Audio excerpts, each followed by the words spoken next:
The story of the Goths begins in the foggy reaches of northern Europe, where oral traditions and fragmentary archaeological evidence trace their origins to the Baltic region around the first centuries of the Common Era. Long before they would shake the foundations of the Roman Empire and establish kingdoms across Western Europe, the Gothic peoples inhabited the lands of what is now southern Sweden and the islands of Gotland and Öland. These early communities lived in a world of dense forests, cold winters, and maritime connections, where survival depended on agricultural skill, animal husbandry, and the ability to navigate the treacherous Baltic waters. The name Goth itself carries layers of meaning that scholars have debated for centuries. The Gothic peoples called themselves the Guthiuda, meaning Gothic people, a term that appears in their own language as preserved in later manuscripts. Ancient Roman authors recorded variations including Gothi, Gothones, and Gutones, while Greek sources used forms like Gothoi. The etymology possibly connects to words meaning to pour or to flow, perhaps referencing either their supposed origins from 3 ships that poured forth people, as Gothic legend claimed, or their later migrations across the European landscape like a human river seeking new territories. Before we continue with this journey through Gothic history, if you'd like to hear more stories like this to fall asleep to, please like this video and subscribe to the channel. Let us know in the comments where you're watching from. Now, let's continue. Archaeological evidence from the early Roman period reveals communities in Scandinavia that practiced mixed farming, cultivated barley and wheat, raised cattle, sheep, pigs, and horses, and engaged in limited trade with Roman provinces through Germanic intermediaries. These communities lived in longhouses constructed of wood and thatch, with central hearths providing warmth during the brutal Scandinavian winters. Social organization centered on extended family groups, led by chieftains who commanded loyalty through gift-giving, military prowess, and the ability to ensure their followers' prosperity. Religious practices focused on deities whose names would later be recorded in various forms, including gods associated with war, fertility, and the natural world. The great migration of Gothic peoples southward and eastward from their Scandinavian homeland represents one of the most significant population movements of the ancient world, though its exact timing and causes remain subjects of scholarly debate. Traditional accounts, including those recorded by the Gothic historian Jordanes in the 6th century, describe a purposeful exodus led by King Berig, who supposedly brought his people across the Baltic Sea in 3 ships to settle the opposite shore.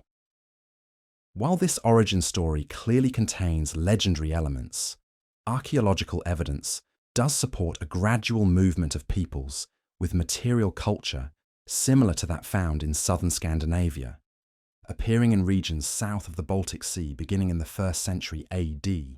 Climate change may have played a crucial role in motivating these migrations, as the late Roman Iron Age witnessed cooling temperatures and shortened growing seasons across northern Europe. Communities dependent on agriculture in marginal northern lands would have faced increasing difficulties feeding growing populations as crop yields declined and winters lengthened. Population pressure combined with environmental stress likely made the fertile plains to the south increasingly attractive, particularly as reports of richer lands filtered back through trade networks and raiding expeditions. Young men seeking wealth and reputation through martial exploits would have found the prospect of southern adventures appealing, creating a self-reinforcing cycle of migration and settlement. By the early 2nd century AD, Gothic communities had established themselves in the regions along the Vistula River in what is now northern Poland. These settlements marked the beginning of the Wielbark culture, named after a modern Polish village where archaeologists first identified its distinctive characteristics. Wielbark material culture shows clear connections to earlier Scandinavian traditions, while incorporating new elements adapted to the different environmental and social conditions of the southern Baltic coast. The absence of weapons in most Wielbark graves contrasts with earlier Germanic burial practices and has sparked debates about whether this reflects changing religious beliefs, social structures, or simply different burial customs among various Gothic groups. From their Vistula settlements, Gothic populations continued expanding eastward and southward throughout the 2nd and 3rd centuries, drawn by the rich agricultural lands of the Pontic steppe and the opportunities for trade and raiding along the frontiers of the Roman Empire. This expansion brought them into contact with numerous other peoples, including Germanic tribes, Iranian-speaking Sarmatians, and various communities of mixed ethnic heritage that populated the borderlands between the settled Roman world and the nomadic steppe. These interactions produced complex patterns of conflict, alliance, trade, and cultural exchange that would shape Gothic society for generations. By the mid-3rd century, Gothic groups had reached the Black Sea region, establishing settlements across a vast territory stretching from the Danube River to the Don River. This region, known to the Romans as Scythia after its earlier inhabitants, offered rich agricultural land, access to major trade routes, and proximity to wealthy Roman provinces that could be raided or taxed for tribute. The Goths who settled these lands became known to Roman observers through their interactions with the empire, though Roman sources often conflated different Gothic groups and other Germanic peoples under the general label Scythians or simply barbarians. The earliest recorded conflicts between Gothic groups and the Roman Empire occurred in the 230s and 240s AD, as Gothic warriors began launching raids across the Danube frontier into the Roman provinces of Moesia and Thrace. These raids targeted wealthy cities, rural estates, and trade routes, carrying off slaves, precious metals, livestock, and other portable wealth. The Roman military response proved ineffective due to the empire's internal instability during the crisis of the 3rd century, when rapid turnover of emperors, civil wars, and economic disruption severely weakened frontier defences. Gothic raiders exploited these weaknesses, conducting increasingly ambitious expeditions that penetrated deep into Roman territory. The 200s witnessed a dramatic escalation in Gothic military activities as larger confederations of Gothic and allied forces launched coordinated campaigns against multiple provinces simultaneously. In 251, a Gothic army led by King Cniva invaded Thrace and Moesia, besieging cities and defeating Roman field forces sent against them. The campaign culminated in the Battle of Abritus, where Gothic warriors killed Emperor Decius and his son Herennius Etruscus, marking the first time a Roman emperor had died in battle against barbarian forces.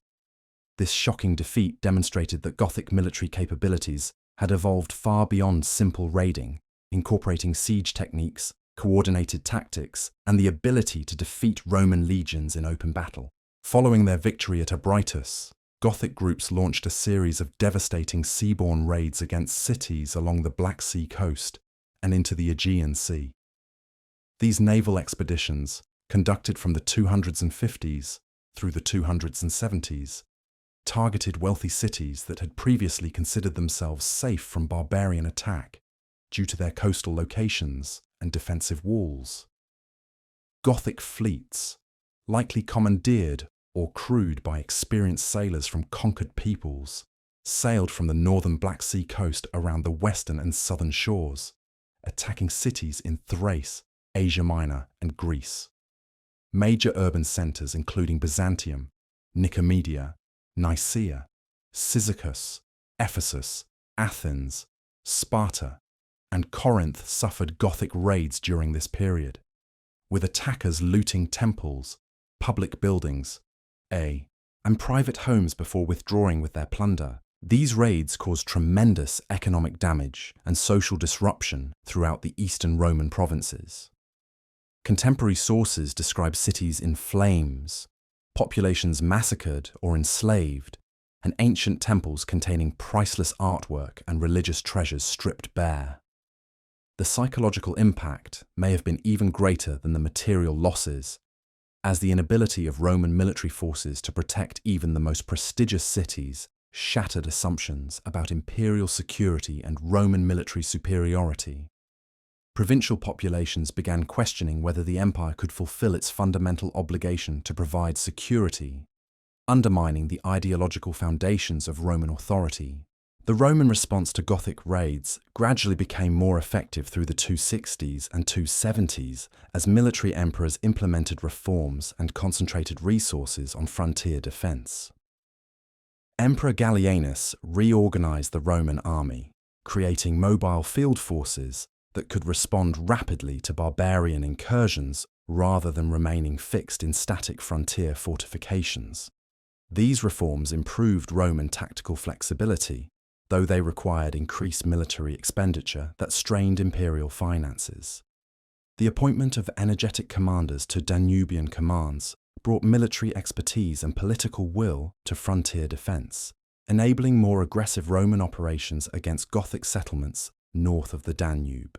Emperor Claudius Gothicus earned his cognomen through a decisive victory over a Gothic coalition at the Battle of Naissus in 269, where Roman forces killed tens of thousands of Gothic warriors and shattered their confederation.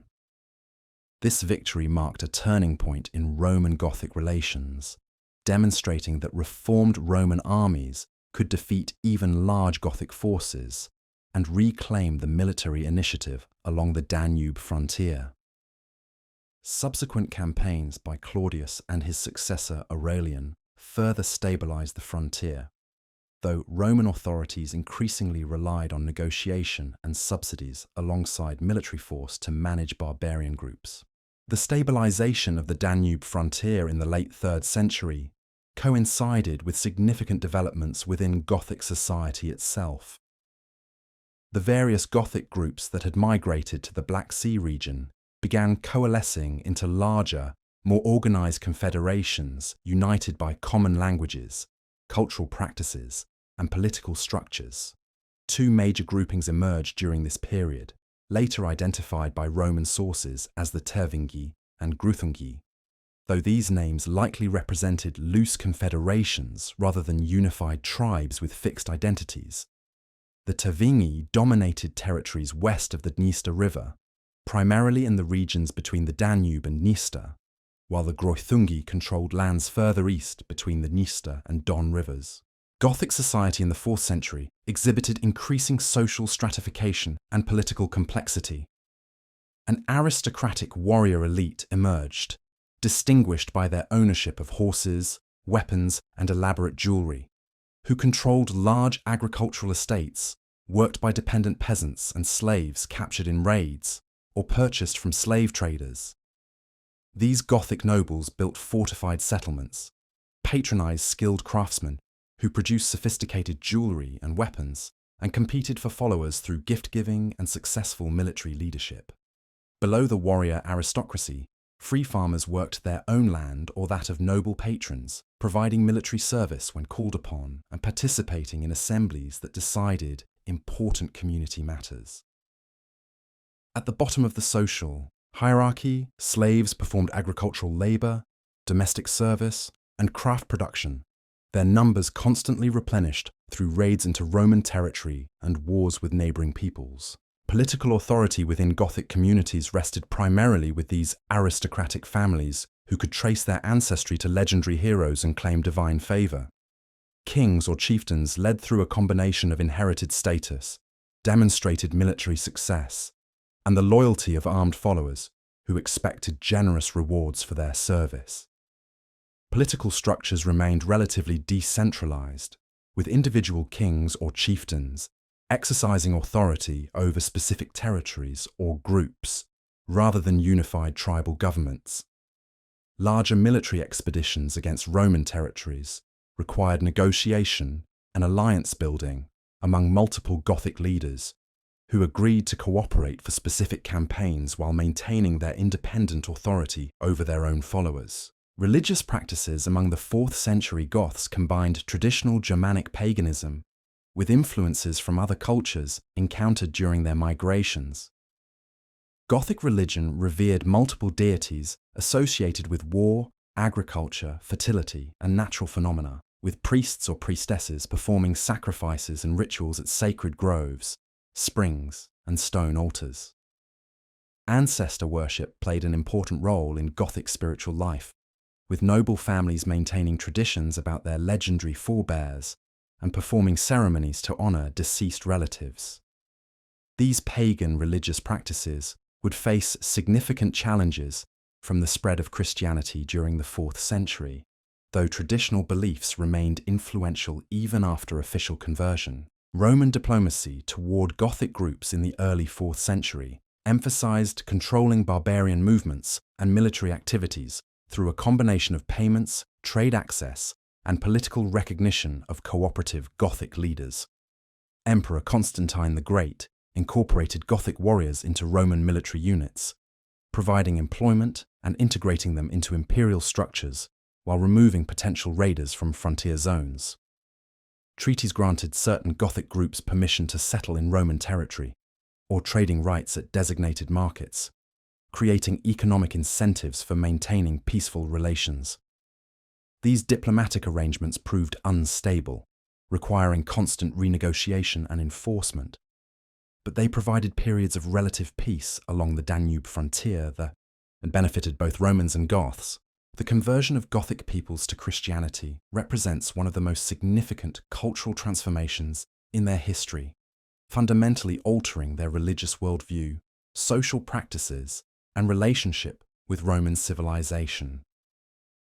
The Gothic mission began in the 300s and 340s through the work of Ulfilas, a Gothic Christian who had been raised in Roman territory after his family's capture during earlier raids. Ulfilas received consecration as bishop from Eusebius of Nicomedia in 341, though this placed him within the Arian faction of Christianity that denied the full divinity of Christ, creating theological divisions that would have lasting consequences. Ulfilas returned to Gothic territories, where he preached Christianity and translated portions of the Bible into the Gothic language, creating an entirely new written script adapted from Greek and Latin letters to represent Gothic sounds. The translation of Christian scripture into Gothic marked an extraordinary intellectual achievement with profound cultural implications. Ulfilas and his collaborators had to develop theological and philosophical vocabulary in a language previously limited to oral transmission, creating new words and concepts that could convey complex Greek theological ideas to Gothic audiences. This translation work made Christianity accessible to Gothic populations without requiring them to learn Greek or Latin, enabling direct engagement with Christian texts rather than dependence on foreign interpreters. The Gothic Bible became a powerful tool for conversion and a lasting monument to Gothic literary culture, preserving the only substantial remains of the Gothic language for modern scholars. The spread of Christianity among Gothic populations occurred gradually and unevenly, with some communities embracing the new religion enthusiastically, while others maintained traditional pagan practices or adopted Christianity only superficially.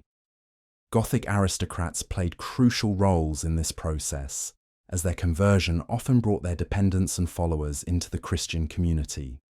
The adoption of Christianity created new connections between Gothic converts and the Roman Empire, as shared religious identity transcended ethnic and political boundaries. However, Gothic adherence to Arian Christianity put them at odds with the Nicene orthodoxy that increasingly dominated Roman religious politics, creating theological conflicts that would complicate Gothic-Roman relations for centuries. The massive movement of the Huns into Europe in the 370s triggered a cascade of migrations and conflicts that fundamentally reshaped the political geography of the continent. These nomadic warriors from Central Asia swept westward across the Eurasian steppe, conquering or displacing peoples in their path with devastating cavalry tactics and composite bows that outranged contemporary weapons. The Greuthungi, occupying territories directly in the Huns' path, suffered the initial impact of this invasion, with their political structures collapsing and their populations scattering before the Hunnic advance. Refugees fled westward, carrying news of the terrible horsemen whose speed and ferocity made resistance seem hopeless. The Tervingi, hearing reports of Greuthungi defeats and watching refugee streams flowing westward, faced an impossible situation. Remaining north of the Danube meant eventual confrontation with the Huns, whose military superiority seemed overwhelming. Gothic leaders, particularly judges Alavivus and Fritigern, who held authority over significant Tervingi groups, decided that seeking refuge within Roman territory offered their best chance for survival.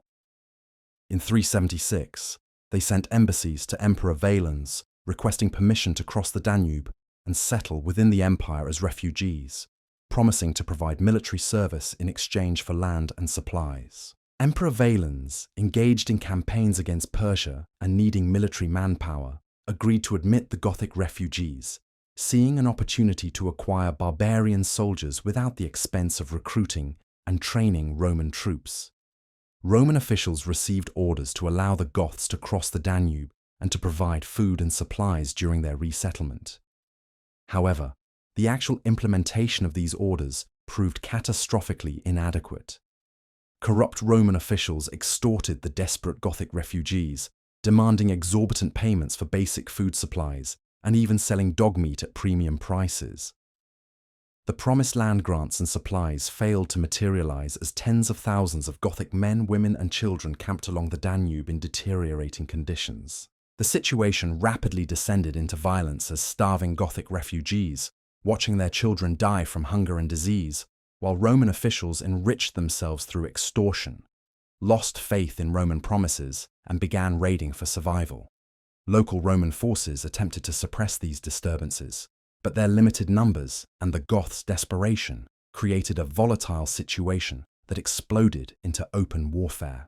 When Roman officials attempted to assassinate Gothic leaders during a supposed diplomatic meeting, Gothic warriors killed their Roman counterparts and began coordinated military operations against imperial forces. What had begun as a humanitarian refugee crisis had transformed into a full-scale barbarian invasion within Roman territory.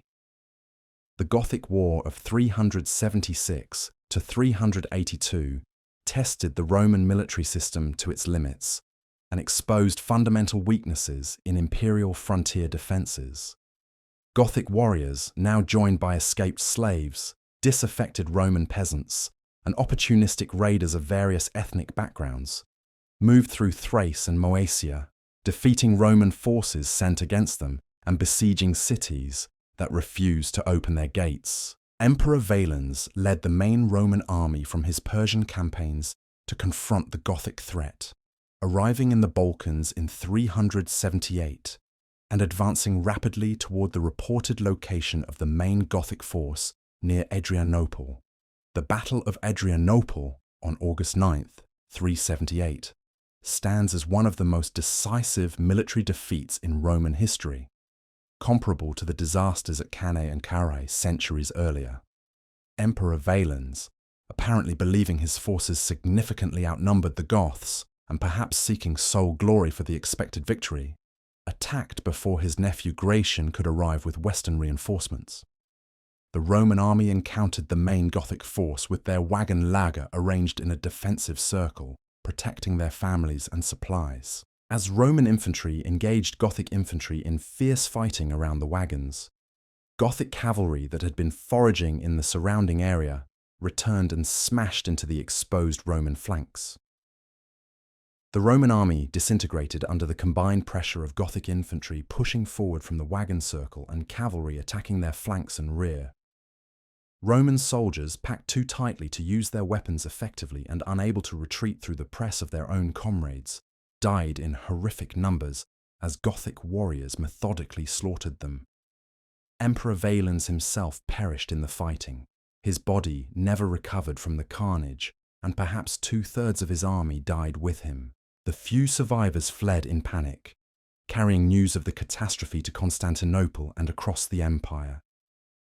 The shockwaves from Adrianople reverberated throughout Roman society, shattering assumptions about military security and Roman superiority over barbarian forces. The aftermath of Adrianople plunged the Eastern Roman Empire into crisis. With the main field army destroyed and the emperor dead, Gothic forces roamed freely through Thrace and Moesia, besieging cities and ravaging the countryside.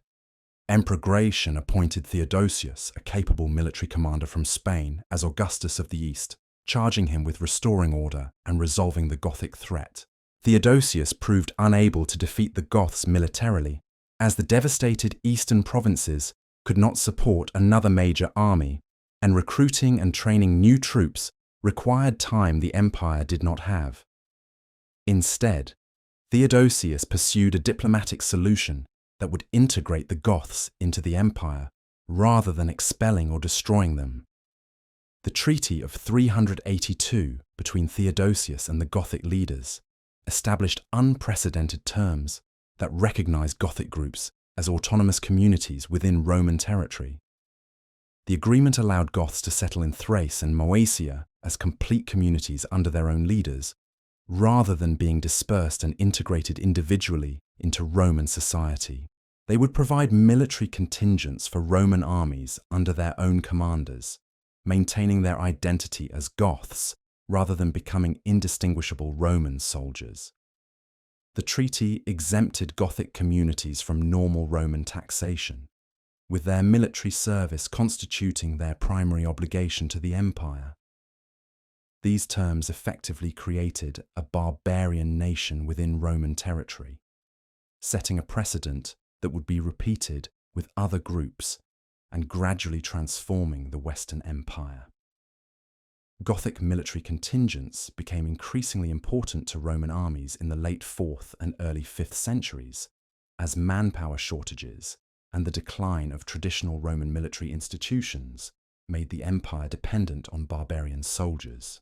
Gothic warriors served in campaigns against usurpers, rival emperors, and other barbarian groups, often forming the core strength of Roman field armies. Gothic leaders like Alaric rose through Roman military ranks, holding positions like Magister Militum that granted command over major military forces. However, this military integration created tensions between Gothic ambitions for status and resources within the Roman system, and Roman aristocratic resistance to sharing power with barbarian commanders. Alaric emerged as the most significant Gothic leader of the late 4th and early 5th centuries, uniting various Gothic groups under his leadership and demanding recognition and rewards commensurate with his military importance. Born around 370, Alaric probably participated in the events of the Gothic War as a youth and certainly fought in Roman armies during the 390s, including the campaign against the usurper Eugenius in 394. Following that victory, Alaric expected rewards and appointments from Emperor Theodosius, but felt himself and his Gothic followers inadequately compensated. When Theodosius died in 395, dividing the empire between his young sons Arcadius in the east and Honorius in the west, Alaric saw an opportunity to improve his position through military pressure on the divided imperial government. Alaric led Gothic forces in raids through the Balkans in 395 and 396, devastating Greece and threatening Constantinople itself, demonstrating that no Roman province was safe from his warriors. The Eastern Roman government, unable to defeat Alaric militarily and facing threats from Persia, decided to redirect his ambitions westward by appointing him Magister Militum for Illyricum and effectively licensing him to pursue his goals in the Western Empire. This cynical maneuver solved the East's immediate problems, while creating tremendous difficulties for the Western government based in Ravenna. The Western Roman Empire in the early 5th century faced multiple simultaneous crises that overwhelmed its military and administrative capacity. Germanic tribes crossed the frozen Rhine in 406, with Vandals, Alans, and Sueves rampaging through Gaul and eventually reaching Spain. Britain faced Saxon raids and local usurpers, while Africa supplied crucial grain revenues that sustained Italy, but required naval protection the empire struggled to provide. In this chaotic situation, Alaric's Gothic army represented both a threat and a potential asset, depending on whether the Western government could satisfy his demands for titles, land, and supplies. Stilicho, the Western Empire's military commander and effective ruler during Emperor Honorius's minority, attempted to manage Alaric through a combination of military containment and diplomatic negotiation. However, the complex political situation in Ravenna, where court factions competed for influence and anti-barbarian sentiment ran strong among Roman aristocrats, made consistent policy toward Alaric impossible. Negotiations would produce tentative agreements, only to have them repudiated by the imperial court under pressure from anti-barbarian factions. This pattern of broken promises and renewed military threats continued for nearly 15 years, gradually pushing Alaric toward more extreme measures. The execution of Stilicho in 408, ordered by Honorius under pressure from anti-barbarian factions at court, removed the one Roman leader who had successfully managed Gothic military power through a combination of force and diplomacy. Following Stilicho's death, anti-barbarian riots in Italian cities killed thousands of barbarian soldiers' families who had been living under Roman protection. These massacres drove thousands of barbarian warriors, including many previously serving in Roman armies, to join Alaric, swelling his forces and eliminating any possibility of peaceful settlement. Alaric's first siege of Rome in 408 shocked the ancient capital and demonstrated how far Roman military power had declined. The city that had not been captured by foreign enemies since the Gauls 500 years earlier now faced starvation as Gothic forces surrounded its walls and cut off food supplies. The Senate negotiated a massive tribute payment, ransacking temples and private treasures to raise enough gold, silver, and silk to satisfy Alaric's demands. This payment provided temporary relief, but resolved none of the underlying issues driving the conflict. 2 more times Alaric marched on Rome, in 409 and 410, attempting to pressure the imperial government in Ravenna to grant his demands for land and official status. During the 409 siege, Alaric arranged the appointment of a puppet emperor, Priscus Attalus, hoping to negotiate favourable terms through a more compliant imperial government. When this scheme failed to produce real results, Alaric deposed his puppet emperor and again marched on Rome. The sack of Rome in August 410 marked a watershed moment in ancient history, shattering the myth of Rome's invulnerability and sending psychological shockwaves throughout the Mediterranean world. Alaric's Gothic warriors entered the city through the Salarian Gate, possibly through treachery by sympathizers within, and spent 3 days looting the ancient capital. While Alaric apparently ordered his Christian warriors to respect churches and religious sanctuaries, limiting the violence compared to typical ancient sackings, the psychological impact of barbarians plundering Rome exceeded the physical destruction. News of Rome's fall triggered anguished responses across the Roman world. Saint Jerome, living in Bethlehem, lamented that the city which had conquered the world was itself conquered. St. Augustine began writing The City of God partly to address pagan claims that Rome's abandonment of traditional gods had caused the catastrophe. The sack undermined confidence in Roman institutions and military power, accelerating the empire's disintegration as provinces questioned whether remaining within the empire provided security or simply made them targets for barbarian attack. Alaric died shortly after leaving Rome, possibly from illness, as his army moved south into Calabria, apparently planning to cross into Sicily and then Africa to seize the grain-producing provinces there. His followers reportedly buried him in the bed of a river, diverting the water to create a temporary grave, then returning the river to its course and killing all witnesses to prevent discovery and desecration of their king's resting place. Leadership passed to Alaric's brother-in-law Athaulf, who abandoned the African campaign and led Gothic forces north into Gaul.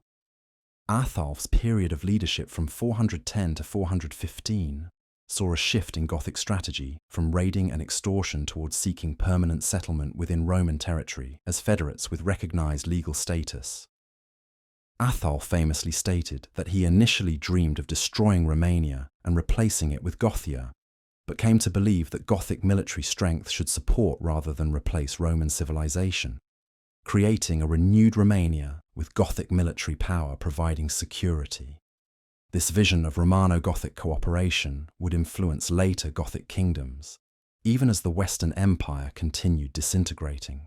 The marriage of Athelf to Galla Placidia, sister of Emperor Honorius, who had been captured during the sack of Rome, symbolized Gothic aspirations to achieve legitimacy and status within the Roman order. The elaborate wedding ceremony at Narbonne in 414, featuring both Roman and Gothic elements, presented the union as a partnership between Gothic military power and Roman imperial prestige. However, the Western Roman government refused to recognize this arrangement, viewing it as illegitimate and demanding Galla Placidia's return. The birth of a son, named Theodosius after the great emperor who had first settled Goths in Roman territory, briefly promised a dynasty that could unite Roman and Gothic legitimacy, but the child died in infancy. Athelf's assassination in 415 during political disputes within Gothic leadership brought Wallia to power. Wallia negotiated a new federate treaty with the Western Roman government in 416, agreeing to settle Gothic groups in Aquitaine in southwestern Gaul in exchange for grain supplies and recognition as Roman federates. This settlement created the first permanent Gothic kingdom on Roman soil, though officially the Goths remained Roman federates rather than independent rulers. Wallia's forces also campaigned in Spain on behalf of the empire against Vandals, Alans, and Sueves, who had crossed the Rhine in 406, demonstrating Gothic military value to Roman authorities. The Visigothic kingdom that emerged in southwestern Gaul under Wallia and his successors represented a new form of political organization that blended Gothic and Roman elements. Gothic kings ruled from Toulouse, exercising royal authority in the Germanic tradition, while also claiming to serve as Roman officials governing provinces on behalf of the emperor. Gothic warriors received land grants that provided them economic support, either through direct cultivation or by collecting rents from Roman agricultural workers who continued farming the same lands under new Gothic landlords. Roman aristocrats who cooperated with Gothic rule maintained their estates and local authority, creating a hybrid Romano-Gothic elite that governed the kingdom. The Visigothic kingdom expanded steadily during the 5th century as central Roman authority weakened and disappeared from most of Gaul and Spain. King Theodoric I, ruling from 418 to 451, consolidated Visigothic control over Aquitaine and extended their influence over neighbouring regions. The kingdom played a crucial role in the defence of Gaul against Attila the Hun's invasion in 451, with Theodoric dying heroically at the Battle of the Catalaunian Plains while fighting in alliance with Roman forces against the Hunnic threat. This battle demonstrated both the military capability of the Visigothic kingdom and its continued identification with Roman interests against external barbarian threats. Theodoric II, ruling from 453 to 466, pursued aggressive expansion into Spain, where Visigothic armies conquered much of the peninsula from the Sueves and independent Roman cities. This expansion transformed the Visigothic kingdom from a regional power in Gaul into a major political force controlling territories on both sides of the Pyrenees. The kingdom's capital remained at Toulouse, but Spanish territories became increasingly important economically and strategically, eventually surpassing the original Gallic core in significance. The Visigothic kingdom's relationship with the collapsing Western Roman Empire remained ambiguous throughout the 5th century. Gothic kings sometimes acted as independent rulers, waging wars and conducting diplomacy without Roman approval, while at other times they claimed to serve as Roman officials implementing imperial policy.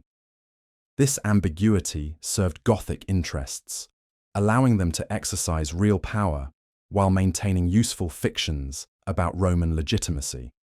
As the Western Empire disintegrated completely in 476, with the deposition of the last emperor Romulus Augustulus, the Visigothic kingdom simply continued governing its territories without needing to acknowledge any higher authority. The Battle of Vouillé in 507 marked a major turning point in Visigothic history, when the Frankish kingdom under Clovis defeated Visigothic forces and killed King Alaric II. This defeat cost the Visigoths most of their Gallic territories, forcing them to concentrate their kingdom in the Iberian Peninsula, with a new capital at Toledo. The loss of Toulouse and Aquitaine to the Franks proved decisive, as these territories had constituted the kingdom's original heartland and contained many of its most important cities. The surviving Visigothic kingdom became essentially a Spanish power, though it retained the Gallic province of Septimania around Narbonne until the early 8th century. The Ostrogothic branch of Gothic peoples emerged from different historical circumstances than their Visigothic relatives. The Ostrogoths, whose name possibly means Eastern Goths, or Goths of the rising sun, remained under Hunnic domination longer than Western Gothic groups. When the Hunnic Empire collapsed following Attila's death in 453, Ostrogothic groups under leaders like Valamir regained their independence and settled in Pannonia along the Middle Danube. These Ostrogothic communities maintained their identity and military organization during decades of service to various powers, sometimes fighting for the Eastern Roman Empire, sometimes raiding it, always seeking better terms for settlement and employment. Theodoric the Great emerged as the most significant Ostrogothic leader in the late 5th century, uniting various Gothic groups under his leadership and negotiating constantly with the Eastern Roman Empire for status and resources. Born around 454, Theodoric spent his youth as a hostage in Constantinople, where he received a Roman education and observed imperial politics firsthand. This experience gave him unique insights into Roman culture and governance that would prove invaluable when he later ruled Italy. After returning to his people, Theodoric built his power through successful military leadership, eventually becoming the dominant Gothic king in the Balkans. The Eastern Roman Emperor Zeno faced a difficult situation in the 480s, with multiple Gothic groups in the Balkans demanding land and subsidies, while also dealing with usurpers and Persian threats. His solution involved redirecting Theodoric's ambitions toward Italy, where the Germanic warlord Odoacer had deposed the last Western emperor and ruled as king of Italy. Zeno commissioned Theodoric to invade Italy and remove Odoacer, effectively licensing one barbarian king to eliminate another while solving the East's Gothic problem by sending them westward. Theodoric's invasion of Italy in 488 with his entire people, perhaps 100,000 men, women and children, represented a major military and logistical undertaking. The Ostrogothic army fought its way through the Julian Alps and onto the Italian peninsula, defeating Odoacer's forces in battles at Isonzo and Verona before besieging Ravenna, Odoacer's capital. The siege lasted 3 years, finally ending in 493 with a negotiated settlement that promised shared rule between Theodoric and Odoacer. However, Theodoric personally killed Odoacer at a banquet celebrating their agreement, eliminating his rival and securing sole control of Italy. The Ostrogothic kingdom in Italy under Theodoric the Great represented the most successful attempt to create a functioning Romano-Germanic state that preserved Roman civilization while governed by Gothic military power. Theodoric ruled Italy for 33 years, from 493 to 526, maintaining Roman administrative structures, legal systems, and cultural institutions, while keeping Goths and Romans in separate administrative and military spheres.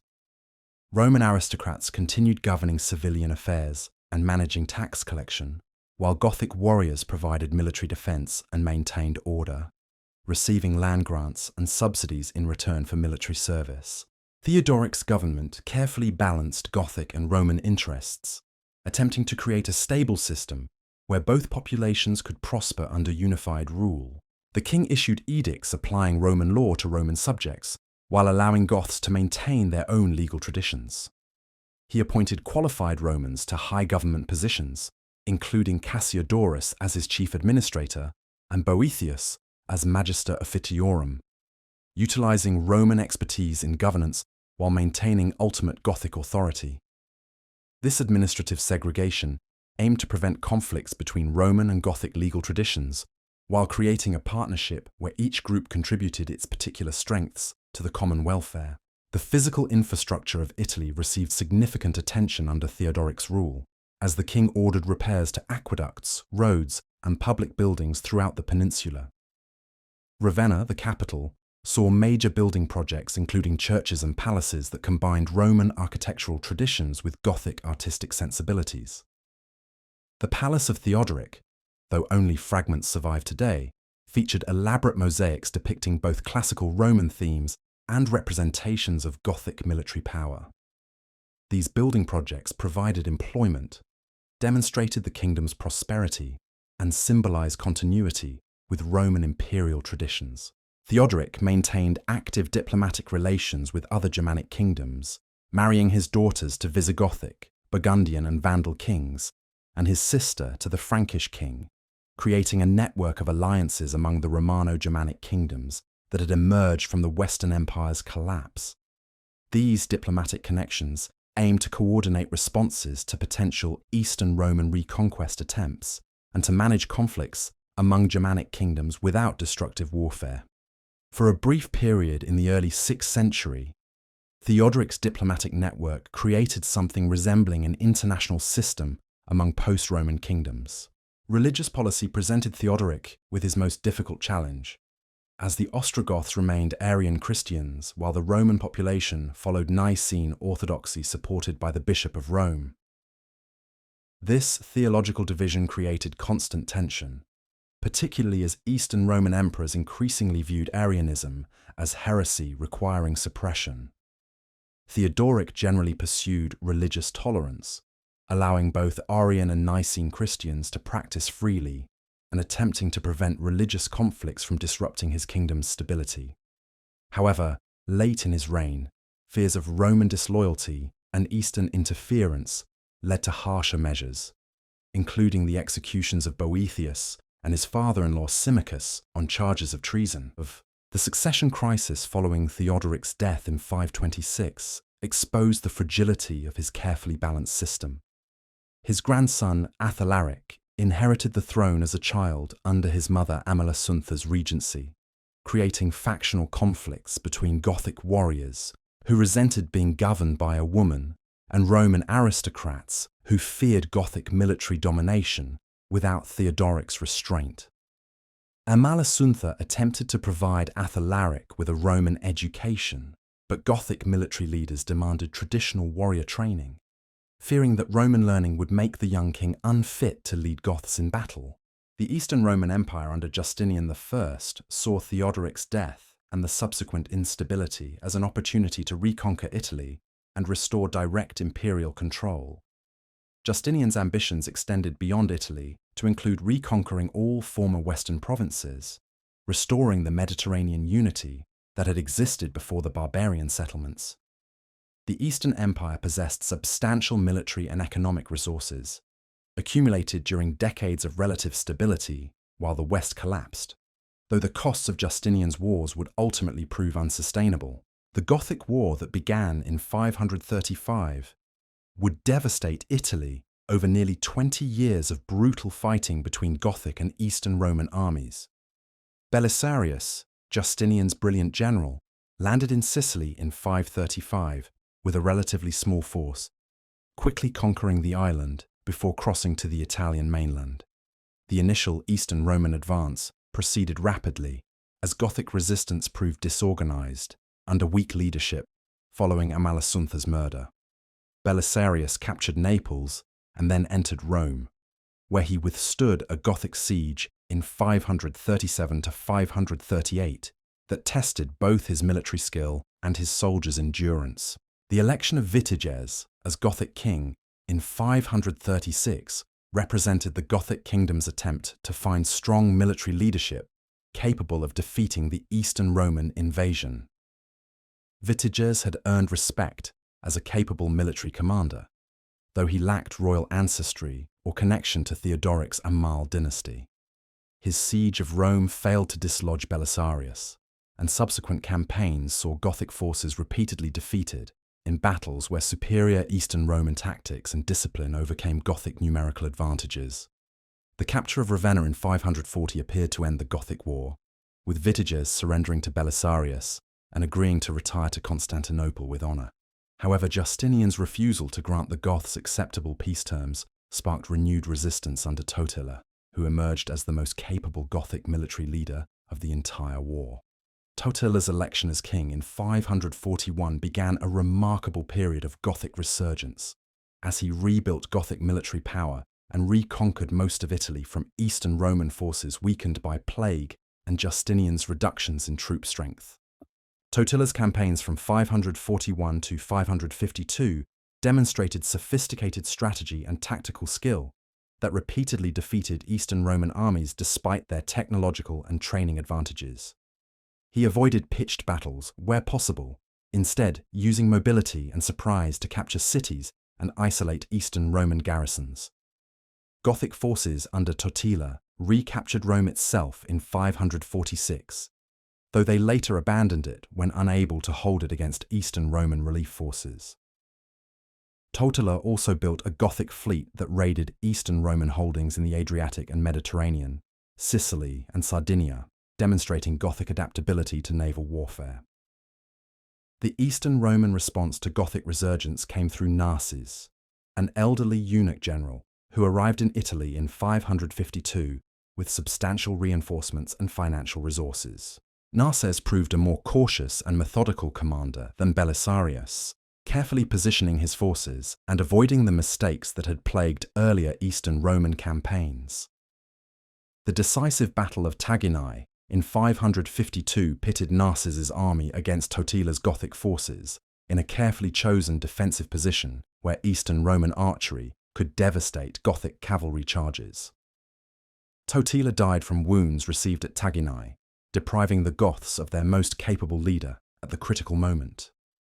His successor, Teia, attempted to continue resistance, but fell in battle at Mons Lactarius in 553, effectively ending organised Gothic resistance. The remaining Gothic warriors scattered, some accepting service in Eastern Roman armies, some fleeing beyond imperial borders, others simply disappearing into the Italian population. The Gothic kingdom in Italy ceased to exist, though isolated Gothic garrisons would hold out for a few more years before surrendering. The Gothic War's impact on Italy proved catastrophic, far exceeding the damage from earlier barbarian invasions or the initial Ostrogothic conquest. 20 years of warfare destroyed Italy's agricultural economy, with fields abandoned, irrigation systems ruined, and livestock herds depleted. Cities that had survived relatively intact through earlier upheavals now lay in ruins, their populations decimated by warfare, starvation, and disease. The plague of Justinian, striking repeatedly during the 540s, killed substantial portions of both urban and rural populations when they were already weakened by war-related malnutrition. Italy's population may have declined by half or more during the war, from perhaps 4 million to 2 million or fewer, with economic activity collapsing proportionally. The Lombard invasion of Italy in 568, just 15 years after the Gothic War's end, demonstrated how completely Justinian's reconquest had failed. The devastated peninsula could not support the military forces necessary to defend it, and the Eastern Roman Empire lacked resources to send adequate reinforcements. The Lombards, another Germanic people, established kingdoms across northern and central Italy that would persist for 2 centuries, while Eastern Roman authority survived only in isolated enclaves around Ravenna, Rome, and southern Italy. The Gothic War had destroyed the Roman civilization in Italy that it supposedly aimed to preserve. The Visigothic kingdom in Spain survived the disasters that destroyed the Ostrogothic kingdom, though it faced its own serious challenges during the 6th century. The kingdom's loss of most Gallic territories to the Franks after Vouillé forced concentration on Iberian lands, where Visigothic kings gradually extended their control over the entire peninsula. This process required conquering independent Roman cities, subduing the Suevic kingdom in the northwest, and defeating raids by Frankish armies seeking to expand across the Pyrenees. The conversion of the Visigothic kings from Arianism to Nicene Christianity in 589 under King Recared marked a crucial transition that ended the religious division between Gothic rulers and their Roman subjects. This conversion occurred during the Third Council of Toledo, where King Recared formally renounced Arianism and embraced Catholic orthodoxy, followed by Gothic bishops and nobles. The conversion eliminated a major source of tension within the kingdom and strengthened royal authority by gaining support from Catholic bishops who could offer religious legitimacy to royal power. However, the conversion also triggered revolts by Arian Goths, who viewed it as betrayal of Gothic identity and tradition. The 7th century Visigothic kingdom developed increasingly sophisticated governmental and legal institutions that blended Germanic and Roman traditions. The law code issued by King Reciswinth in 654, known as the Liber Judiciorum, or Book of Judgments, represented a comprehensive legal system applying equally to Goths and Romans, rather than maintaining separate legal traditions. This legal unification symbolized the gradual merger of Gothic and Roman populations into a single Hispano-Gothic society where ethnic distinctions mattered less than religious affiliation and social status. Visigothic kings ruled through a complex system that combined Germanic electoral traditions with Roman imperial precedents and Christian religious legitimacy. In theory, the Gothic nobility elected kings from among qualified candidates, though in practice, powerful families dominated the process, and kings attempted to establish hereditary succession for their own dynasties. Kings ruled with the advice of church councils that met regularly in Toledo, bringing together bishops and nobles to deliberate on religious and secular matters. These councils exercised significant influence, sometimes deposing kings who violated ecclesiastical standards or proved unable to maintain order.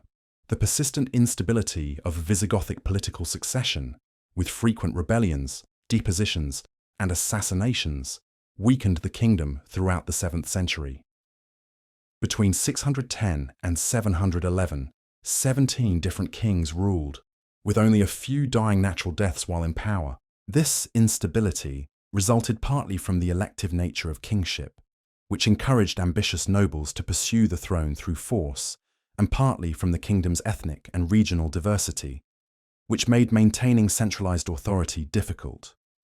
Regional identities remained strong, particularly in Galicia and the Basque territories, where local populations resisted integration into the Visigothic kingdom.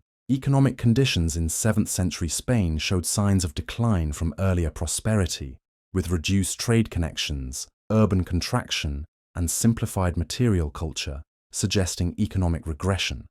The Visigothic kingdom produced less coinage than earlier periods, and archaeological evidence indicates declining craft specialization and trade networks. This economic decline reflected broader Mediterranean disruptions following Justinian's wars, the plague of Justinian's demographic impact, and the breakdown of earlier trade systems that had connected Spain with other Mediterranean regions. The Islamic conquest of Spain in 711 destroyed the Visigothic kingdom with shocking rapidity. A relatively small Muslim army under Tariq ibn Ziyad crossed from North Africa, defeating and killing King Roderick at the Battle of Guadalete. Gothic resistance collapsed almost immediately, with most of the kingdom falling to Islamic forces within 3 years. Various factors explain this spectacular collapse. Political divisions among Gothic nobility, recent civil wars that had weakened military forces, possible religious dissension from persecuted Jews who welcomed Muslim conquest, and the effectiveness of Islamic military tactics. Visigothic refugees fled to the northern mountains of Asturias, where they would establish small Christian kingdoms that eventually reconquered the peninsula over the Mau. In next 7 centuries, Gothic cultural legacy persisted long after the kingdoms themselves disappeared, influencing language, law, and society across medieval Europe. The Visigothic law code continued being used in Christian Spain throughout the Middle Ages, providing legal precedents and structures that shaped Spanish jurisprudence. Gothic ethnic identity gradually merged with Roman populations, creating the medieval Spanish people who combined Gothic, Roman, and later Arabic cultural elements.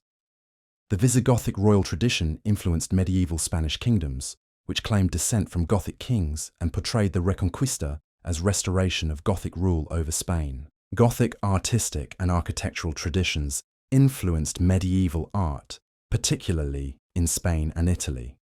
The characteristic Visigothic church architecture, featuring horseshoe arches and distinctive decorative elements, combined Roman building techniques with Germanic artistic sensibilities.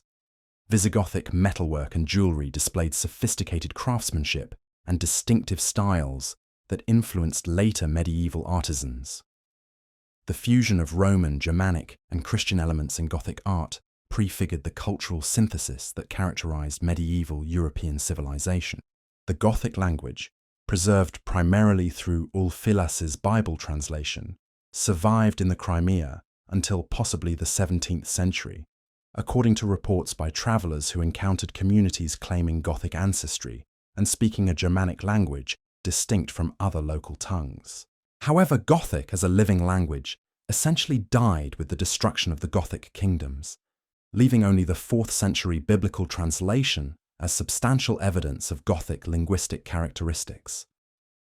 This translation remains invaluable for understanding Gothic language and for comparative Germanic linguistics, preserving a Germanic language from the migration period that would otherwise be completely lost. Gothic historical memory influenced medieval and modern European historical consciousness, with various groups claiming Gothic ancestry or using Gothic imagery to express particular identities.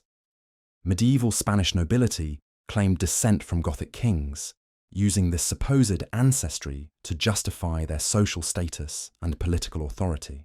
The Goths appeared in medieval chronicles and legends as exemplars of Germanic warrior virtue, contrasting favourably with decadent Romans who supposedly lost their empire through moral weakness. This use of Gothic historical memory often reflected contemporary political concerns rather than accurate understanding of historical Gothic societies. The modern term Gothic, applied to medieval art and architecture, originated from Renaissance scholars who viewed medieval artistic styles as barbarous and Germanic rather than classical, associating them with the Goths who had supposedly destroyed Roman civilization. This negative assessment gradually transformed during the Romantic period into appreciation for Gothic cultural achievements, though the terminology retained associations with medieval Germanic culture rather than actual historical Gothic peoples. The disconnect between historical Goths and Gothic cultural associations demonstrates how historical memory transforms over centuries to serve contemporary purposes. Gothic history provides important insights into the transformation of the Roman world into medieval Europe, demonstrating how Germanic peoples adapted to Roman civilization while maintaining distinct identities and contributing their own cultural elements to the emerging medieval synthesis. The Gothic kingdoms represented experiments in creating Romano-Germanic political systems that could preserve Roman administrative sophistication and cultural achievement while governed by Germanic military elites. These experiments ultimately failed to prevent the collapse of Roman civilization in the West, but they delayed that collapse and created transitional political structures that influenced later medieval kingdoms. The Gothic experience also illustrates the complexities of ethnic identity in the ancient and medieval worlds, where peoples define themselves through political allegiance, cultural practices, and historical memory rather than purely biological descent.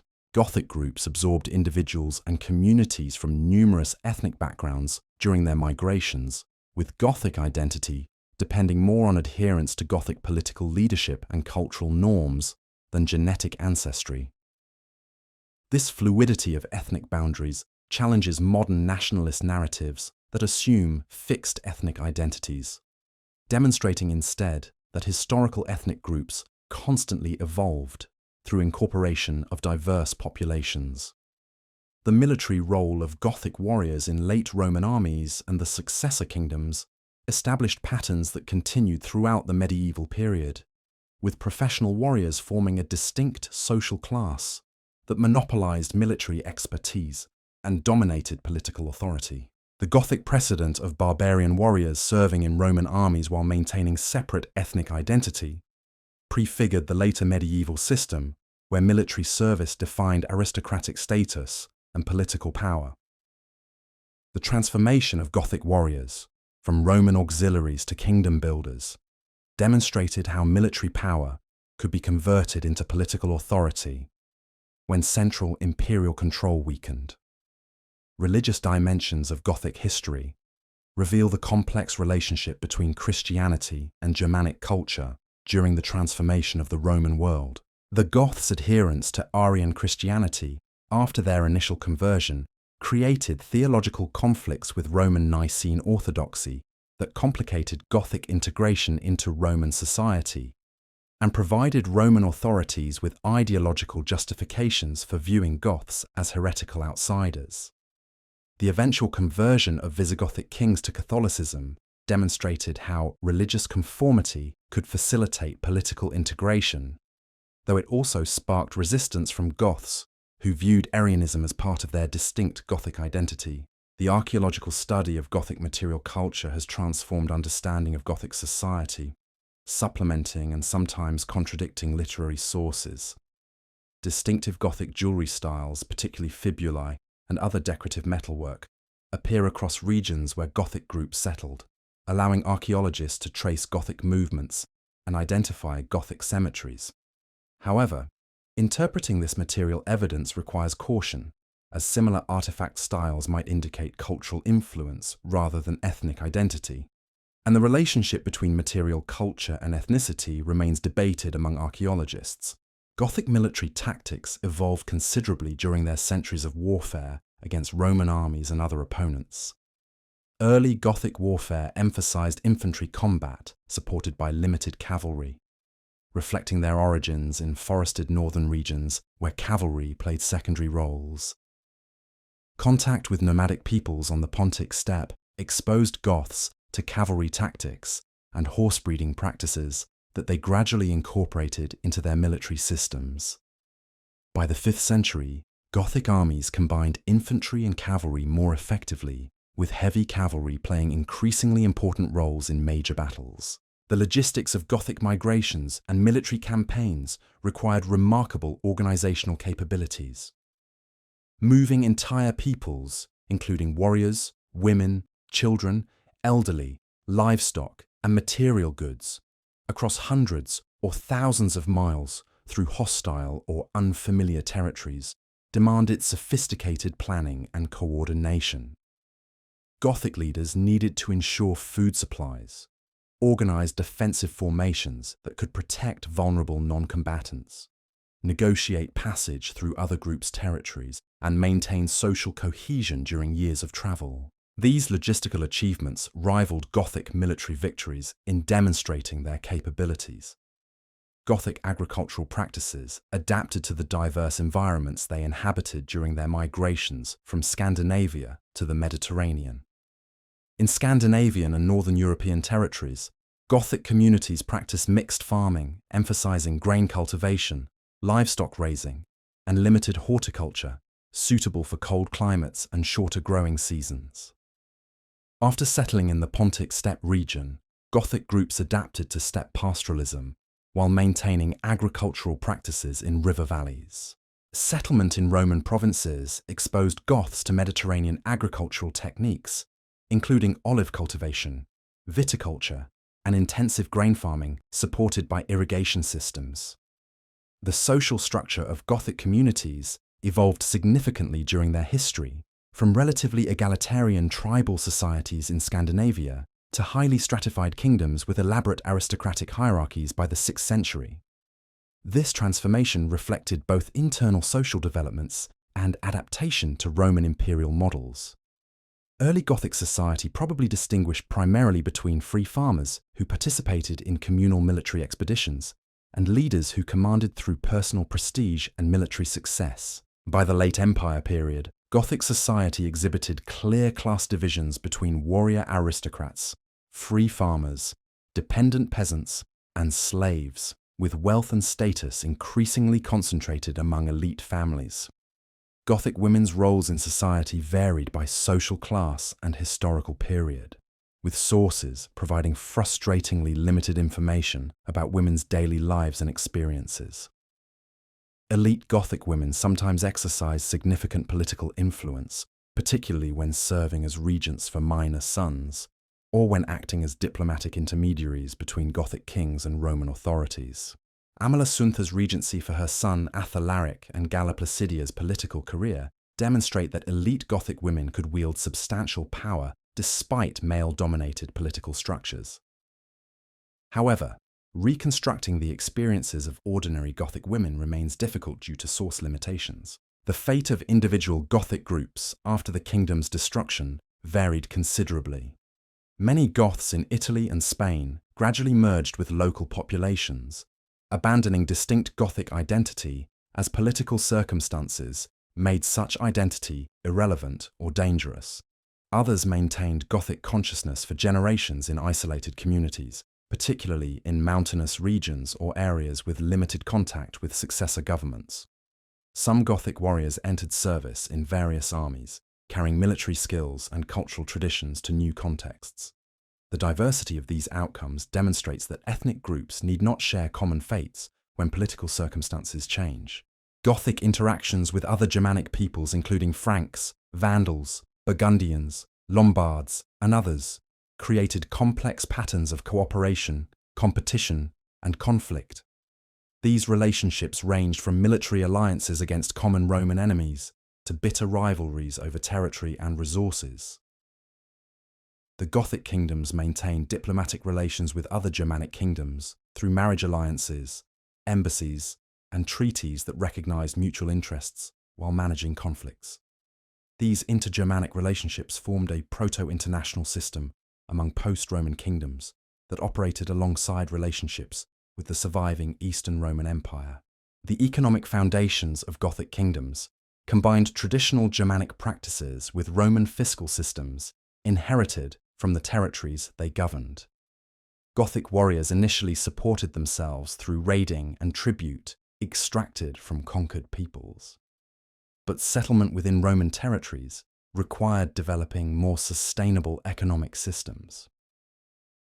The allocation of land to Gothic warriors provided them with agricultural revenues, either through direct cultivation or rents collected from Roman agricultural workers.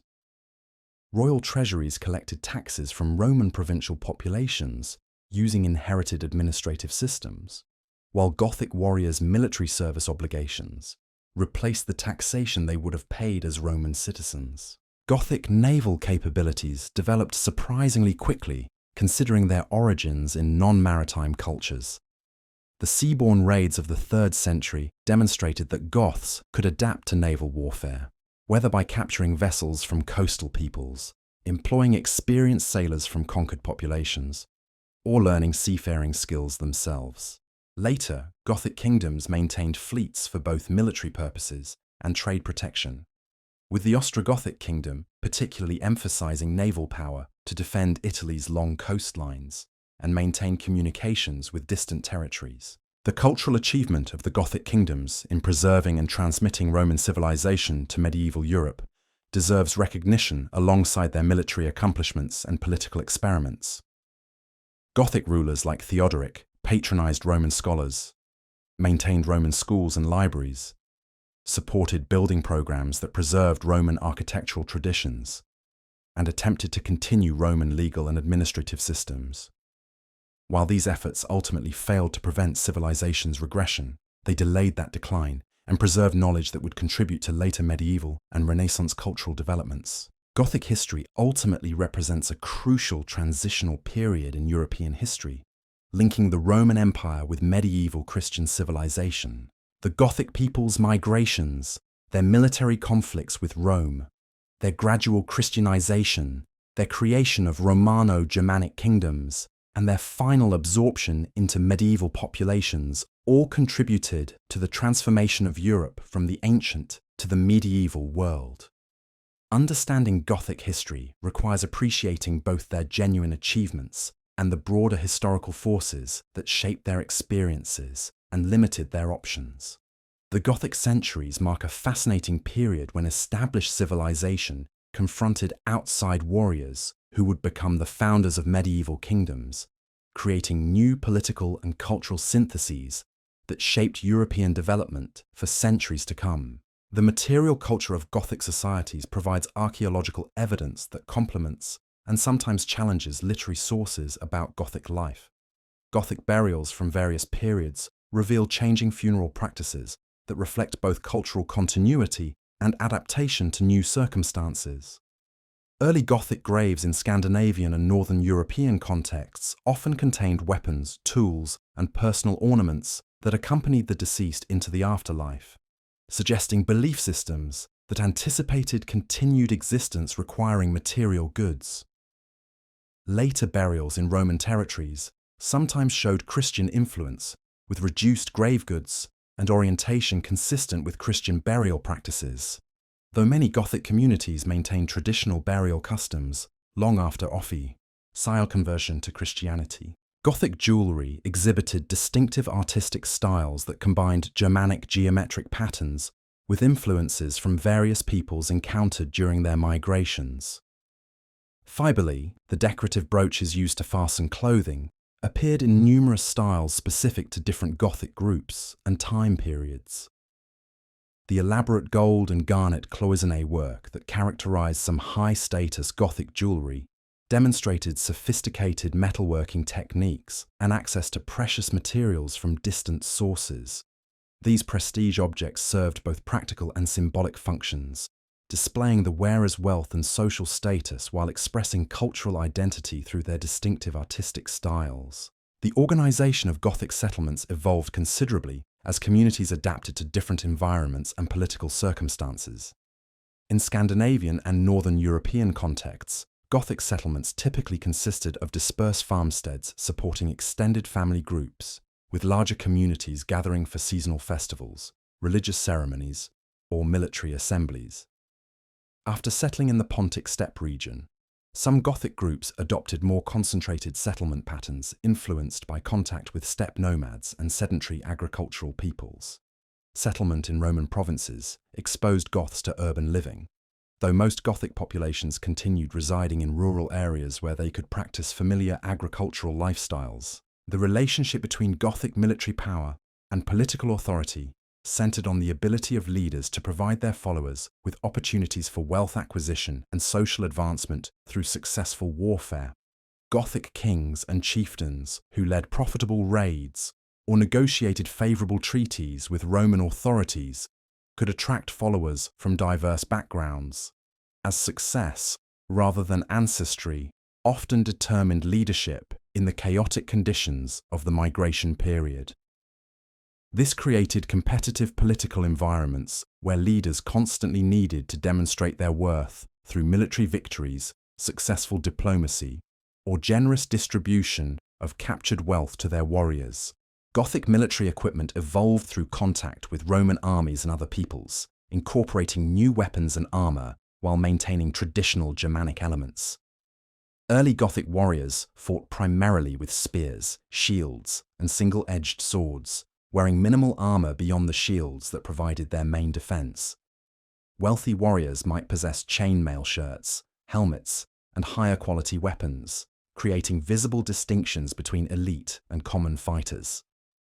Contact with Roman military technology introduced Goths to more sophisticated armor, siege equipment, and tactical concepts that gradually transformed Gothic warfare from simple infantry combat to more complex combined arms operations. The Gothic cavalry that proved so effective in later battles developed through exposure to steppe nomadic peoples and Roman cavalry traditions.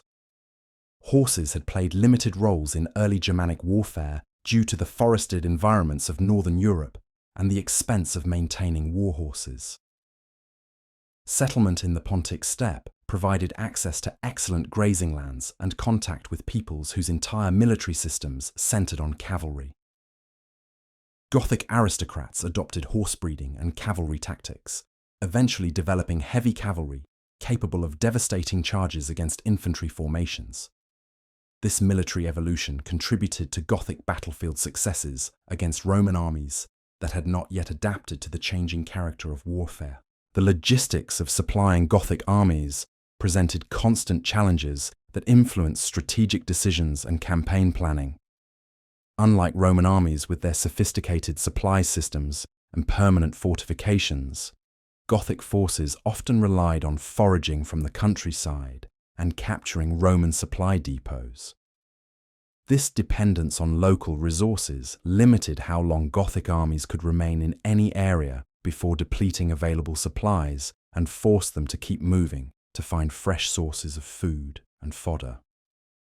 Gothic leaders needed to balance military objectives against supply realities, sometimes abandoning sieges or campaigns when provisions ran short, despite favourable military situations. Gothic diplomatic practices blended Germanic traditions of personal loyalty and gift exchange with Roman concepts of treaty obligations and legal relationships.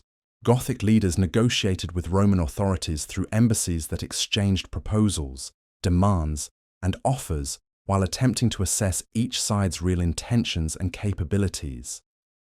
These negotiations produced treaties defining relationships between Gothic groups and the Roman Empire, though both sides frequently violated or reinterpreted treaty terms when circumstances changed.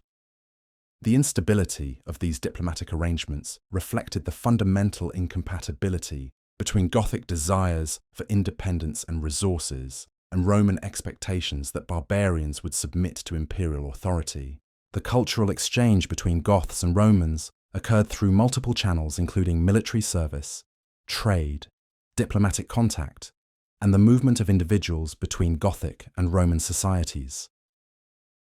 Gothic warriors serving in Roman armies learned Latin, adopted Roman military techniques, and sometimes converted to Christianity while maintaining their Gothic identities. Roman prisoners captured during Gothic raids might spend years living among Gothic communities, teaching their captors about Roman technology, culture, and governance.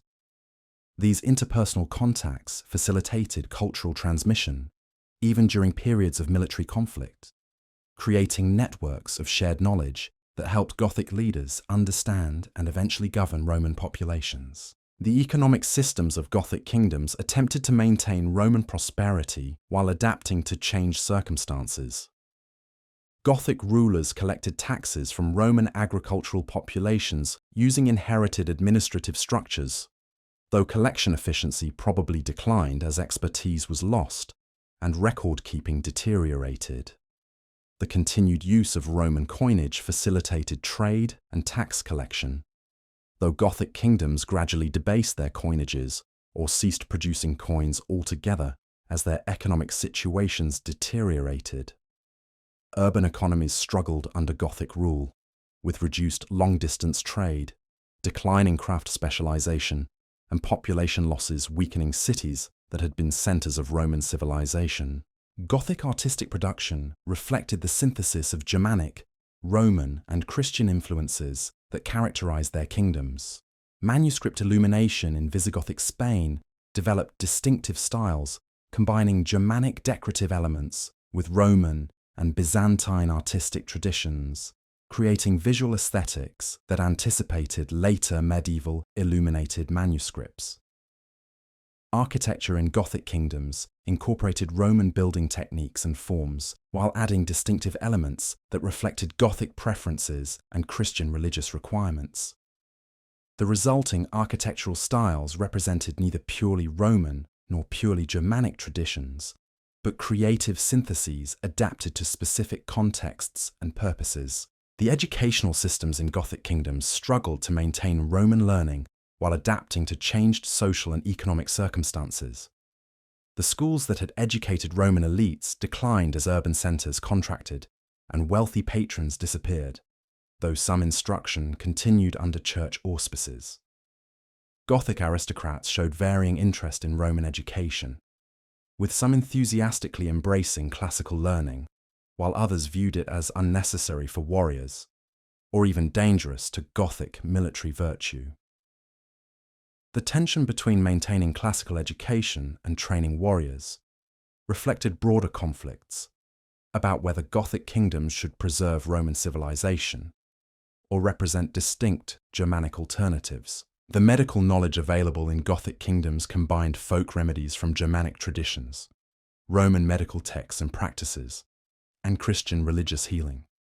Gothic societies apparently lacked specialized medical practitioners comparable to Roman doctors, with healing responsibilities distributed among various individuals, including religious figures, traditional healers, and women with herbal knowledge.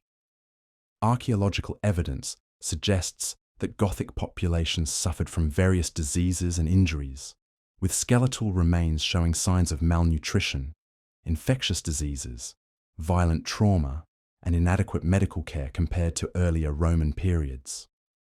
Life expectancy probably declined in Gothic kingdoms compared to peak Roman periods, contributing to population losses that weakened these societies. The family structures in Gothic society emphasized extended kinship networks that provided mutual support and collective responsibility for members' actions. Gothic law codes reveal systems where families bore responsibility for their members' crimes and shared in compensation payments for injuries. Marriage practices combined elements of bride purchase, where grooms paid bride prices to their brides' families, with Roman legal concepts of marriage as creating specific obligations and property relationships. Divorce practices apparently allowed both men and women to end marriages under certain circumstances, though sources provide limited information about actual divorce frequency or social attitudes toward divorced individuals. The agricultural techniques employed in Gothic kingdoms varied by region and showed both continuity with Roman practices and adaptation to changed circumstances. In Spain, Visigothic agriculture continued Roman practices including olive cultivation, viticulture, and cereal farming using similar tools and methods. In Italy, the Gothic War's devastation disrupted agricultural systems so severely that recovery required generations, with simplified farming techniques replacing earlier intensive agriculture. Gothic landlords generally maintained Roman estate organization, collecting rents from tenant farmers rather than directly managing agricultural production. This continuity helped preserve agricultural knowledge and practices through the transition from Roman to Germanic rule. The trade networks connecting Gothic kingdoms with other regions contracted compared to Roman imperial commerce, but maintained important connections. Visigothic Spain traded with Byzantine territories in the Mediterranean, exchanging Spanish products, including metals, leather goods, and agricultural produce for Byzantine luxury goods, spices, and manufactures. Ostrogothic Italy maintained reduced versions of earlier Roman trade networks, with Mediterranean commerce continuing despite reduced volumes and simplified organization. The decline in long-distance trade resulted partly from insecurity on trade routes, reduced urban demand for luxury goods, and the breakdown of complex commercial institutions that had coordinated Roman commerce. The religious institutions of the Christian Church played increasingly important roles in Gothic kingdoms as secular administrative structures weakened. Bishops became key figures in local governance, mediating between Gothic rulers and Roman populations, organizing poor relief and education, and maintaining whatever literacy and learning survived from Roman times. Church councils provided forums where religious and secular leaders could address common concerns, creating rudimentary governmental institutions that supplemented royal authority.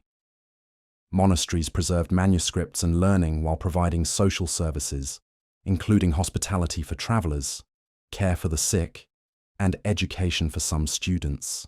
The military recruitment systems in Gothic kingdoms relied primarily on Gothic warriors fulfilling service obligations to their kings, supplemented by Roman troops, barbarian auxiliaries, and personal followings of powerful aristocrats. Gothic warriors owed military service based on their status and landholdings, creating armies that combined elements of Germanic warbands with Roman military organization.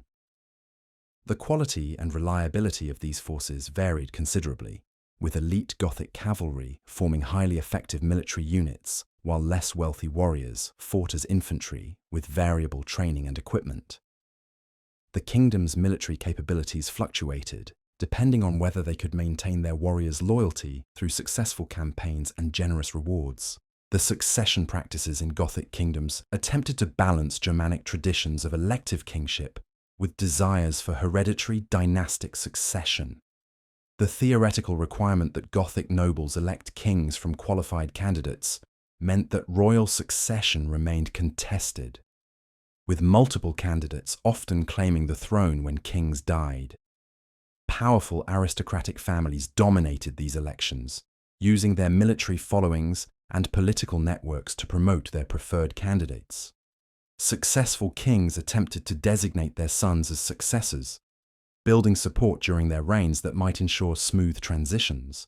Though these efforts frequently failed when kings died unexpectedly or faced strong opposition from rival factions, the symbolic representations of royal authority in Gothic kingdoms combined Germanic warrior kingship traditions with Roman imperial imagery and Christian religious legitimacy.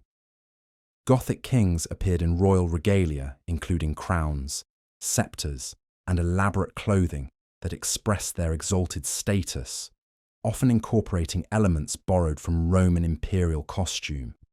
Royal palaces and administrative centers combined defensive military architecture with ceremonial spaces designed to impress visitors and display royal majesty. The adoption of Roman administrative titles and ranks by Gothic rulers attempted to claim continuity with imperial authority, while actual governing structures often departed significantly from Roman models. The legal systems that emerged in Gothic kingdoms represented creative syntheses of Germanic customary law, Roman legal traditions, and Christian religious law. Early attempts to create separate legal codes for Gothic and Roman populations gradually gave way to unified legal systems applying to all subjects regardless of ethnic background. These law codes addressed criminal offences, property rights, commercial transactions, inheritance, marriage, and other areas requiring legal regulation, drawing on multiple legal traditions while adapting to specific circumstances. The promulgation of written law codes marked important steps toward more sophisticated governmental structures, though enforcement remained problematic given limited administrative capacity. The literacy rates in Gothic kingdoms remained low, with reading and writing skills concentrated among clergy, some aristocrats, and administrative officials. The Gothic Bible translation created by Ulfilas potentially enabled broader literacy among Gothic populations than existed among other Germanic peoples, though actual literacy levels remain uncertain given limited evidence. Latin remained the primary written language for administration, law, and church purposes, requiring Gothic elites who participated in governance to learn at least basic Latin. The decline in literacy compared to Roman periods meant that less written documentation survived from Gothic kingdoms, creating significant gaps in historical knowledge about many aspects of Gothic society. The environmental conditions in territories controlled by Gothic kingdoms influenced settlement patterns, agricultural practices, and economic development. Spain offered diverse environments including fertile river valleys, Mediterranean coastal regions, mountainous areas, and semi-arid interior plateaus, with Visigothic settlements concentrated in the most productive agricultural zones. Italy's varied geography ranged from the rich Po River Valley through central Apennine Mountains to Mediterranean southern regions, with Ostrogothic settlement patterns reflecting these environmental differences. The Pontic steppe region, where Goths first encountered Roman frontiers, combined grassland grazing areas with river valleys suitable for agriculture, creating opportunities for mixed pastoral and agricultural economies. The demographic impact of Gothic migrations and the establishment of Gothic kingdoms remains difficult to quantify, but probably involves significant population movements and changes. The total Gothic population settling within Roman territories in various waves may have numbered several 100,000 individuals, though precise figures remain speculative given inadequate sources. These Gothic populations represented small minorities within the much larger Roman provincial populations they ruled, probably constituting less than 10% of total population in most areas. Over time, through intermarriage and cultural assimilation, distinct Gothic and Roman populations gradually merged into mixed medieval populations that combined elements from both ancestral groups. The technological capabilities of Gothic societies reflected their Germanic origins, Roman influences, and specific adaptations to their circumstances. Gothic metalworking skills produced effective weapons, tools, and decorative objects, though they probably did not match Roman sophistication in some specialized techniques. Building construction in Gothic kingdoms continued Roman methods for major projects, while simpler structures used traditional Germanic wooden construction. The loss of some Roman technological knowledge during the transition from imperial rule to Gothic kingdoms contributed to declining material standards of living and reduced capabilities in areas like engineering, architecture, and manufacturing. The maritime activities of Gothic kingdoms extended beyond military operations to include fishing, coastal trade, and limited exploration. The Ostrogothic kingdom maintained naval forces for defending Italian coasts against Byzantine attacks and pirates, requiring development of shipbuilding capabilities and naval expertise. Visigothic Spain engaged in Mediterranean commerce and occasionally conflicted with Byzantine naval forces, necessitating at least modest naval capabilities. These maritime activities marked significant cultural adaptations for peoples whose origins lay in continental regions, where water transportation played limited roles compared to coastal Mediterranean societies. The impact of climate and weather on Gothic societies influenced agricultural productivity, military campaigning, and daily life. The climatic conditions during the migration period and early kingdoms generally resembled modern conditions, though regional variations and year-to-year fluctuations created periodic challenges. Harsh winters could devastate livestock herds, destroy crops, and make military operations impossible, while droughts threatened agricultural societies dependent on consistent rainfall. Gothic communities adapted to local climatic conditions, developing agricultural practices and economic strategies suitable for their specific environments while remaining vulnerable to extreme weather events. The criminal justice systems in Gothic kingdoms combined public authority with private compensation, reflecting both Roman legal principles and Germanic customary practices. Serious crimes including murder, theft, and assault required payments to victims or their families, with amounts specified in law codes, based on the victim's social status and the offence's nature. Kings and their officials prosecuted some crimes as offences against public order rather than purely private matters, introducing concepts of royal justice alongside customary dispute resolution. The effectiveness of these justice systems depended on authorities' ability to enforce judgments and compel compliance, which varied considerably based on royal power and local circumstances. The pastoral activities of Gothic societies included raising cattle, sheep, goats, horses, and pigs that provided meat, milk, leather, wool, and labour. Livestock management required seasonal movements between pastures, protection from predators and thieves, and careful breeding to maintain herd quality. Gothic communities that settled in agriculturally productive areas generally combined crop farming with animal husbandry, creating mixed economies that provided diverse food sources and reduced vulnerability to crop failures. The social importance of livestock extended beyond economic value to include its role in displaying wealth, providing gifts that created social obligations, and serving as measures of value in transactions. The role of fortune and chance in Gothic history deserves acknowledgement alongside structural factors and individual decisions.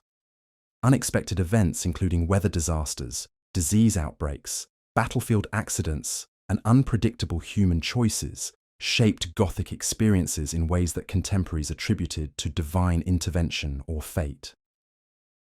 The death of Emperor Valens at Adrianople resulted partly from his tactical decisions, but also from battlefield chaos beyond anyone's control. The plague outbreaks during the Gothic War devastated populations in ways that no human agency could prevent or predict. Recognizing the role of contingency and chance helps appreciate the genuine uncertainty that historical actors faced and the limits of their ability to control outcomes. The commemoration and memory of Gothic history within Gothic kingdoms themselves remains obscure due to limited surviving sources. Gothic communities probably maintained oral traditions about their legendary origins, famous heroes, and important events, though almost none of this oral literature survived. The Gothic historical writing by Jordanes in the 6th century preserved some traditions about Gothic origins and history, though his work contains legendary material alongside genuine historical information. Gothic kings patronized works, celebrating their achievements and legitimizing their authority, though few such works survived the kingdom's destruction.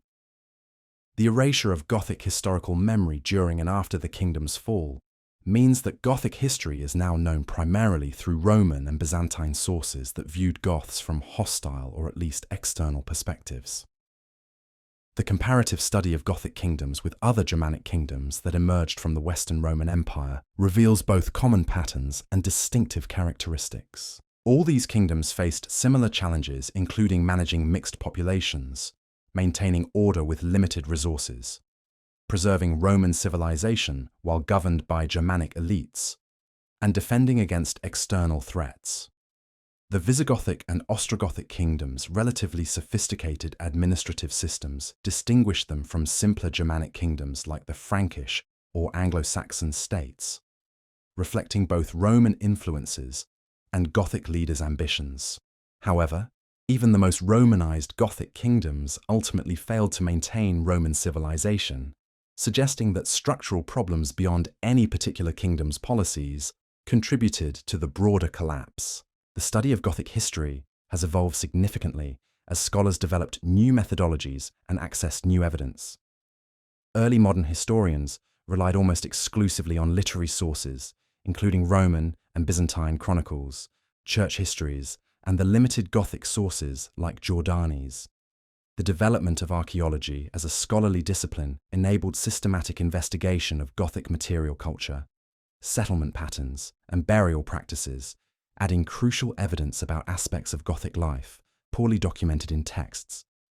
Linguistic analysis of the Gothic language preserved in Ulfilas's Bible translation provided insights into Gothic culture and its relationships with other Germanic peoples. Modern scholars increasingly recognize that Gothic identity was constructed and fluid rather than fixed and biological, leading to more nuanced understanding of ethnicity in the ancient and medieval worlds.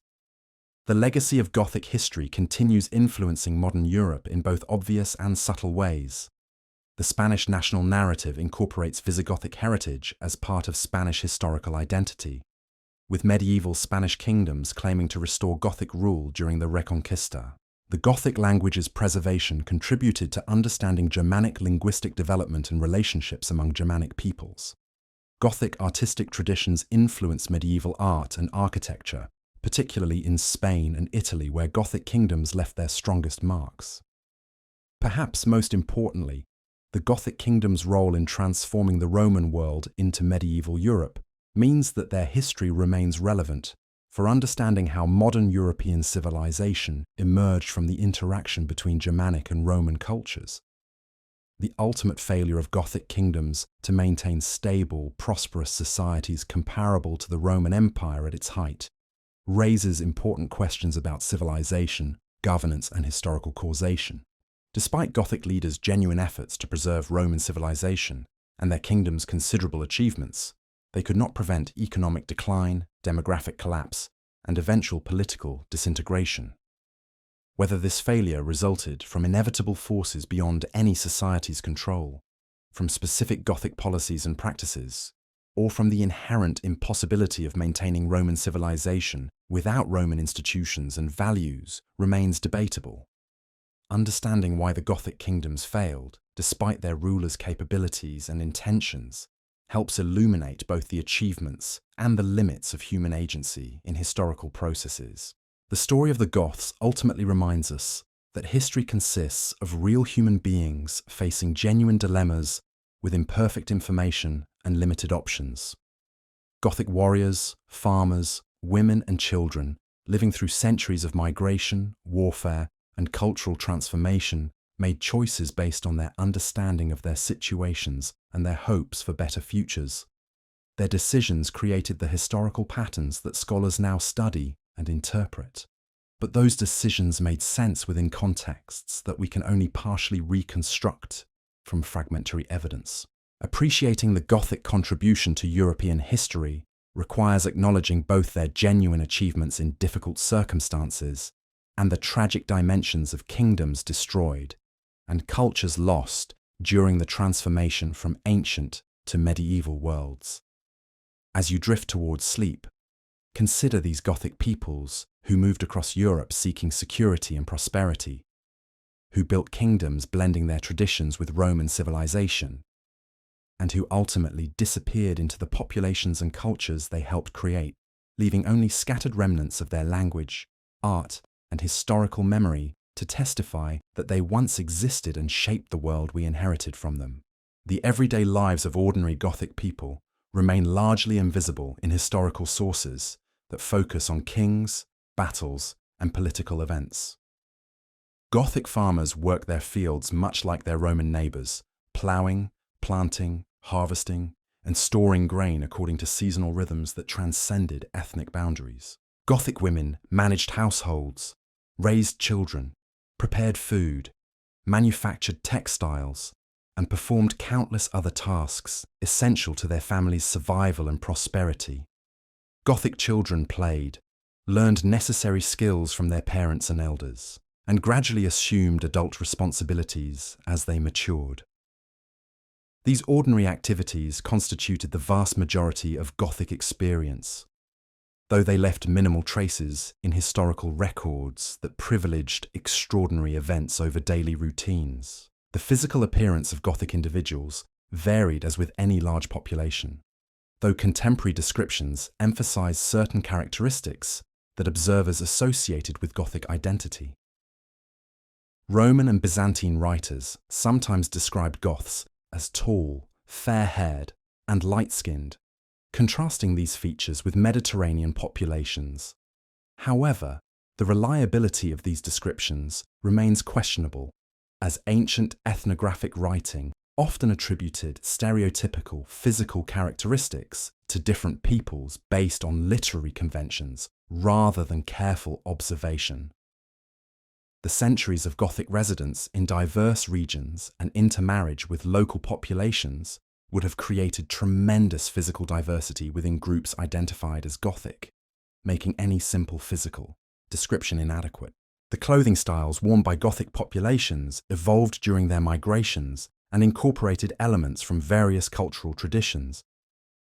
Early Gothic clothing probably resembled other Germanic peoples' attire, featuring tunics, trousers for men, and long dresses for women, made from wool, linen, or leather, depending on availability and status. Contact with Roman civilization exposed Goths to different clothing styles and luxury fabrics, including silk, which wealthy Goths incorporated into their wardrobes alongside traditional garments. The distinctive fibulae used to fasten Gothic clothing served both practical purposes and as displays of wealth and status, with elaborate gold and garnet examples demonstrating their owner's elite position.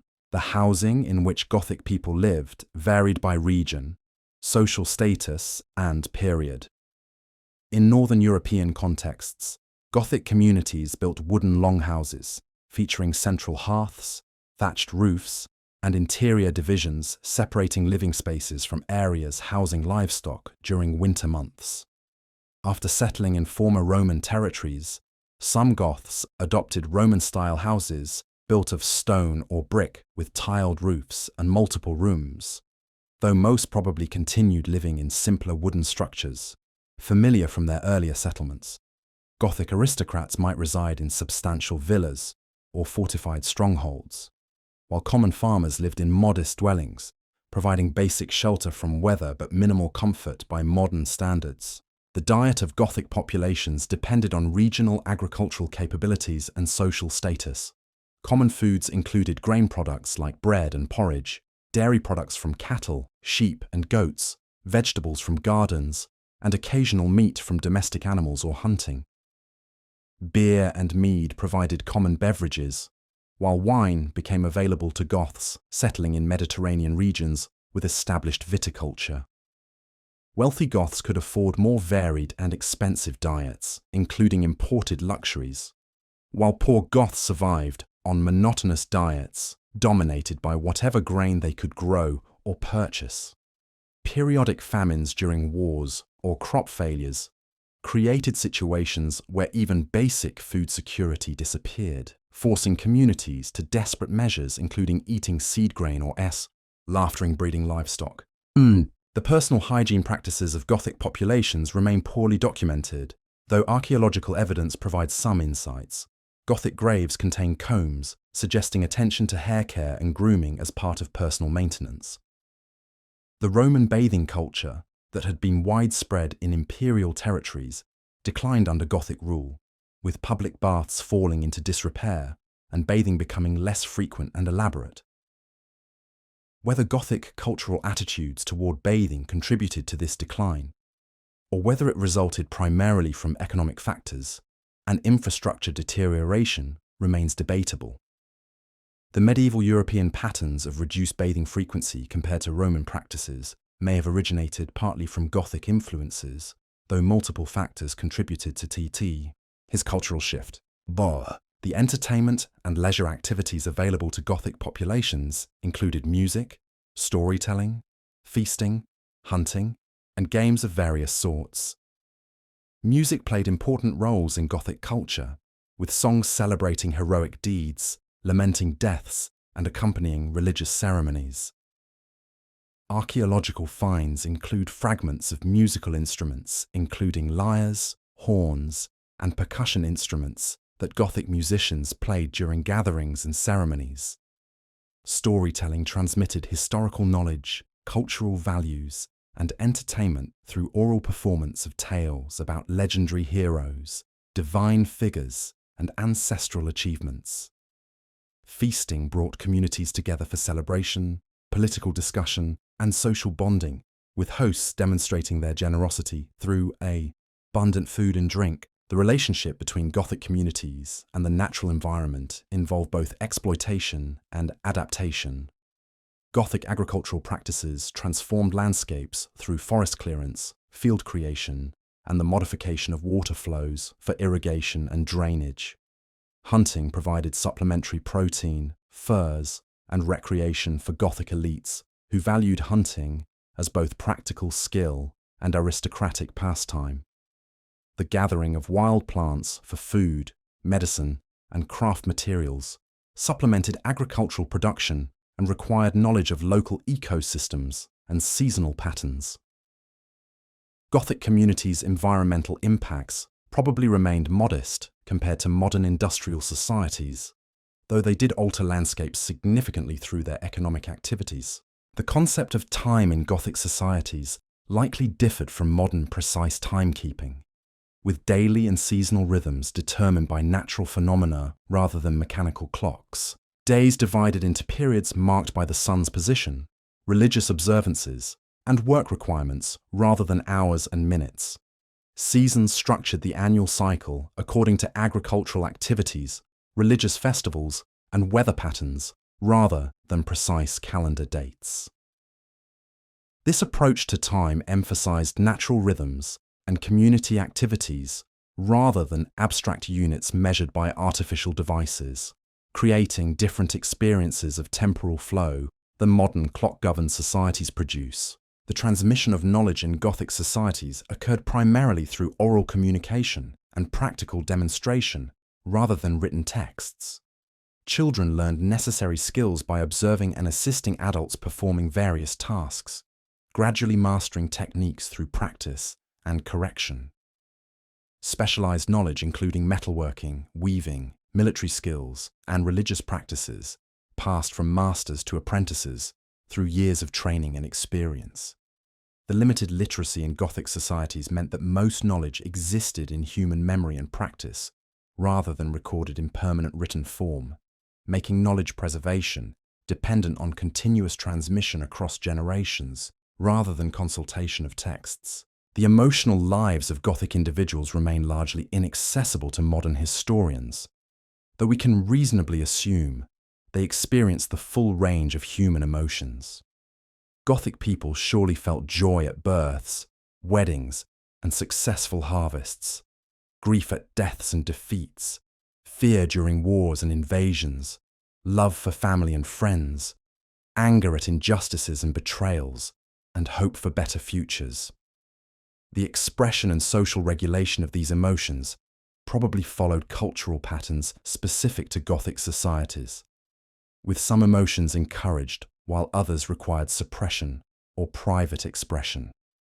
The violent character of the migration period and Gothic kingdom's military focus may have created cultures emphasizing warrior virtues including courage, aggression, and honor, while devaluing traits viewed as weak or unmanly. The relationship between different Gothic groups scattered across Europe became increasingly attenuated as distance and separate political developments created divergent experiences and identities. Visigoths in Spain and Ostrogoths in Italy probably maintained some awareness of each other as related peoples sharing common origins, but their practical cooperation remained limited by geographic separation and different political circumstances. Gothic groups serving in various armies or settled in different regions may have encountered each other occasionally, recognizing linguistic and cultural similarities while identifying primarily with their immediate communities, rather than any broader Gothic identity. The gradual fragmentation of Gothic identity into more localized identities reflects normal processes of ethnic evolution in response to changing circumstances. The impact of disease on Gothic populations significantly influenced their history, though precise effects remain difficult to quantify. The plague of Justinian that struck repeatedly during the 6th century killed substantial portions of the Mediterranean population, weakening Gothic kingdoms while they fought for survival. Endemic diseases, including malaria, dysentery, and various infections, reduced life expectancy and productivity throughout Gothic territories. The absence of effective medical treatments for most diseases meant that survival depended largely on individual constitution and fortune rather than therapeutic intervention. Disease outbreaks could devastate military campaigns, disrupt agricultural production, and cause political instability when they killed important leaders at critical moments. The spiritual and religious experiences of Gothic individuals evolved dramatically during their conversion from paganism to Christianity. Traditional Gothic paganism apparently involved veneration of multiple deities, performance of sacrifices and rituals, and beliefs about afterlife and supernatural forces shaping human fortune. The conversion to Christianity required abandoning these traditional beliefs and practices, adopting new concepts about a single God, salvation through faith, and Christian moral requirements. The transition from paganism to Christianity probably occurred gradually and incompletely for many Goths, with Christian beliefs and practices layered over persistent traditional attitudes and customs that priests condemned as superstition, but could not entirely eliminate. The Gothic experience of Roman civilization varied dramatically depending on when and where encounters occurred.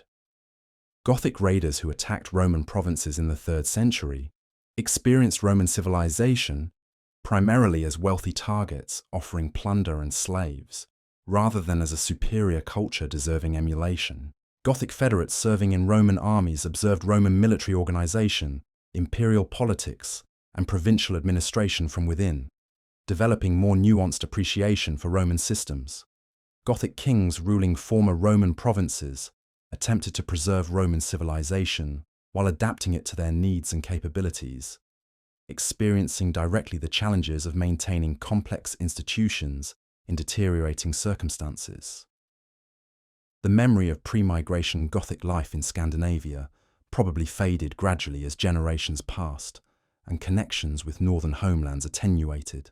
Gothic communities in the Pontic steppe and Roman provinces would have included individuals born during the migrations who remembered Scandinavian origins, but their children and grandchildren knew only the southern lands where they had settled.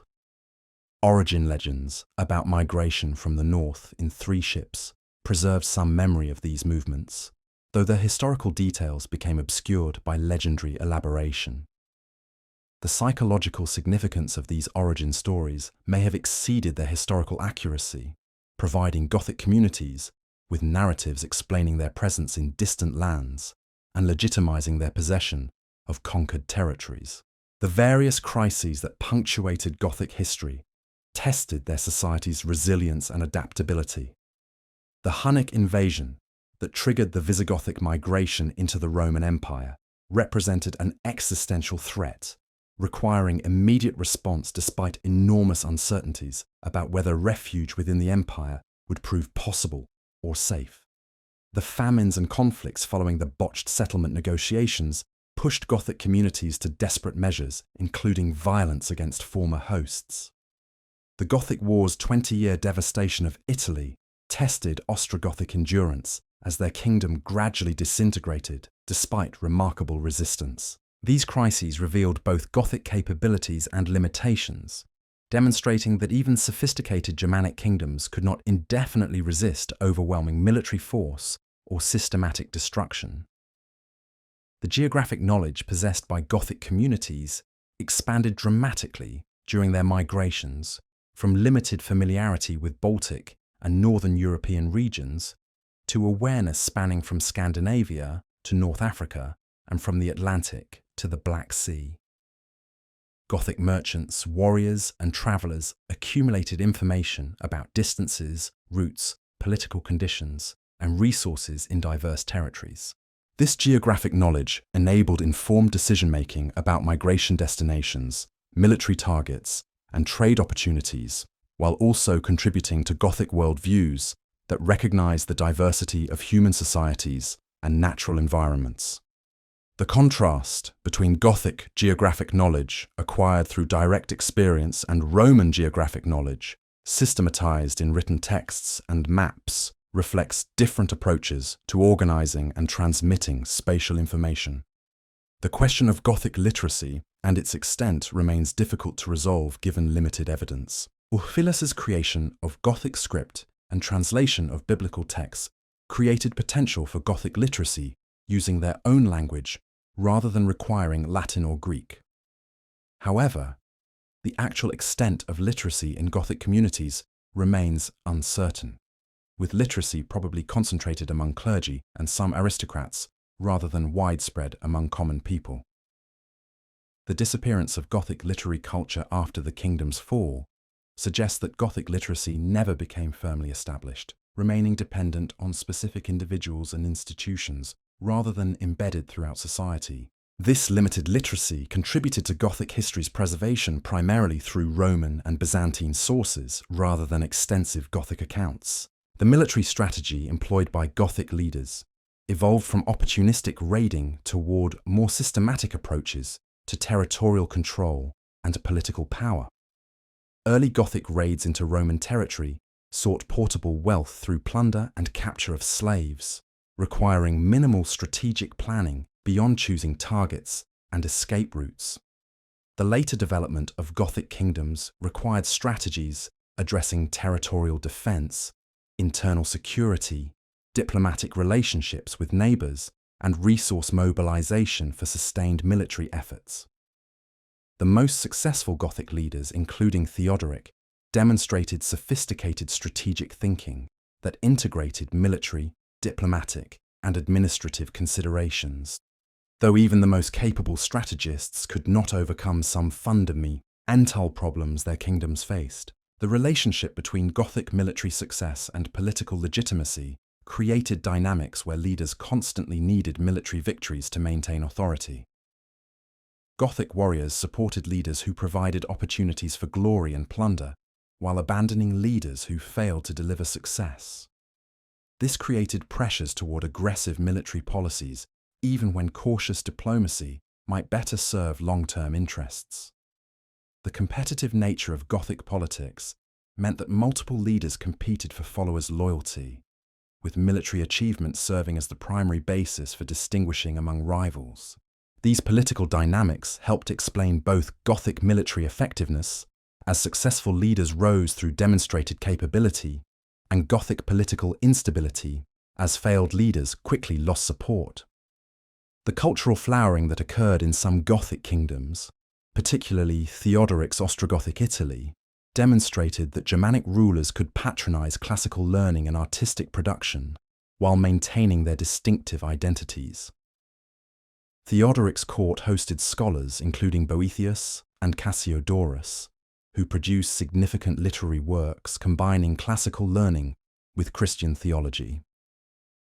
Gothic patronage supported manuscript production, artistic creation, and architectural projects that preserved and extended Roman cultural traditions. This cultural achievement challenges simplistic narratives depicting Gothic rule as purely destructive of Roman civilization, revealing instead complex relationships where Germanic rulers sometimes actively supported cultural preservation and development. The archaeological investigation of Gothic sites continues revealing new information about their societies. Excavations of Gothic settlements, cemeteries, and battlefields produce material evidence about daily life, social organization, economic activities, and military practices. The analysis of skeletal remains provides information about Gothic demographics, health status, diet, and patterns of violence. The study of Gothic artifacts using modern analytical techniques reveals details about manufacturing methods, trade connections, and artistic influences. These ongoing archaeological investigations supplement and sometimes challenge interpretations based solely on literary sources, creating more nuanced understanding of Gothic history. The role of chance and contingency in determining historical outcomes appears prominently throughout Gothic history. The survival of Gothic refugees crossing into the Roman Empire in 376 depended partly on Roman political calculations about their utility as military recruits. The outcome of the Battle of Adrianople hinged on timing of Gothic cavalry's return from foraging at the moment when they could maximally impact the battle. The death of Alaric shortly after sacking Rome prevented whatever he planned for Africa and redirected Gothic history. These contingent events that might easily have occurred differently shaped Gothic experiences in ways that structural factors alone cannot explain, reminding us that historical outcomes result from complex interactions between long-term trends and unpredictable events. The comparative study of Gothic history with contemporary Germanic and nomadic peoples reveals both commonalities and distinctive features. All Germanic peoples of the migration period shared similar challenges adapting to Roman civilization while maintaining military effectiveness and group cohesion. The Goths' particular experiences with earlier exposure to Roman frontier regions, extensive migration distances, and creation of sophisticated kingdoms distinguished them from some other Germanic groups. Comparison with nomadic peoples like the Huns reveals radically different approaches to social organization and economic activity, though both Gothic and nomadic societies emphasized military prowess and possessed remarkable mobility. The tragic dimensions of Gothic history deserve recognition alongside their achievements. The destruction of the Ostrogothic kingdom erased a promising experiment in Romano-Germanic synthesis that might have preserved more of Roman civilization had it survived. The collapse of Visigothic Spain to Islamic conquest ended another Gothic kingdom that had developed distinctive institutions and culture. The disappearance of the Gothic language, except for fragmentary remains, represents a cultural loss that eliminated unique perspectives and knowledge. These losses remind us that historical development is not inevitable progress toward better outcomes, but rather involves genuine tragedies where valuable things are destroyed and possibilities are foreclosed. The influence of Gothic history on modern historiography and national narratives reveals how the past remains contested terrain, serving contemporary political and cultural purposes. Spanish nationalism has sometimes emphasized Visigothic heritage as part of Spanish national identity, while ignoring or minimizing the Roman and Islamic elements equally important to Spanish history. Germanic nationalist movements have selectively appropriated Gothic history to support claims about Germanic superiority, ignoring the Goths' extensive cultural borrowing from Romans. These political uses of Gothic history demonstrate that historical interpretation never occurs in neutral contexts, but rather always reflects contemporary concerns and agendas. The ultimate disappearance of distinct Gothic identity through absorption into medieval populations created successor communities that preserved some Gothic elements while developing new syntheses.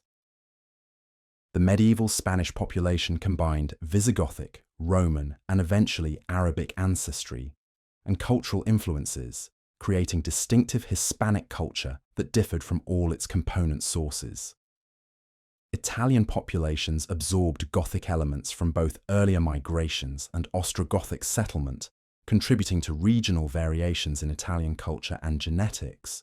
These processes of ethnogenesis created new peoples whose identities referenced but transcended their historical origins, demonstrating that ethnic groups are historical constructions rather than primordial essences. As you continue drifting towards sleep, let the story of the Goths remind you of humanity's resilience in the face of tremendous challenges, our capacity for both creation and destruction, and the ways that our individual and collective decisions shape history in unpredictable ways. The Gothic peoples who emerged from Scandinavian obscurity, migrated across Europe, challenged Rome's military might, created kingdoms blending Germanic and Roman elements, converted to Christianity, and finally disappeared into successor populations, lived lives as fully human as our own, facing uncertainties about their futures as profound as those we face today. Their story forms part of our shared human heritage, connecting us across the centuries to people whose hopes, fears, struggles, and achievements differ in specifics, but resonate with universal human experiences. Sleep now, knowing that the Goths' long journey from northern forests to Mediterranean kingdoms and their ultimate transformation into medieval European populations represents just one chapter in humanity's ongoing story of migration, adaptation, conflict, and cultural creation that continues shaping our world today.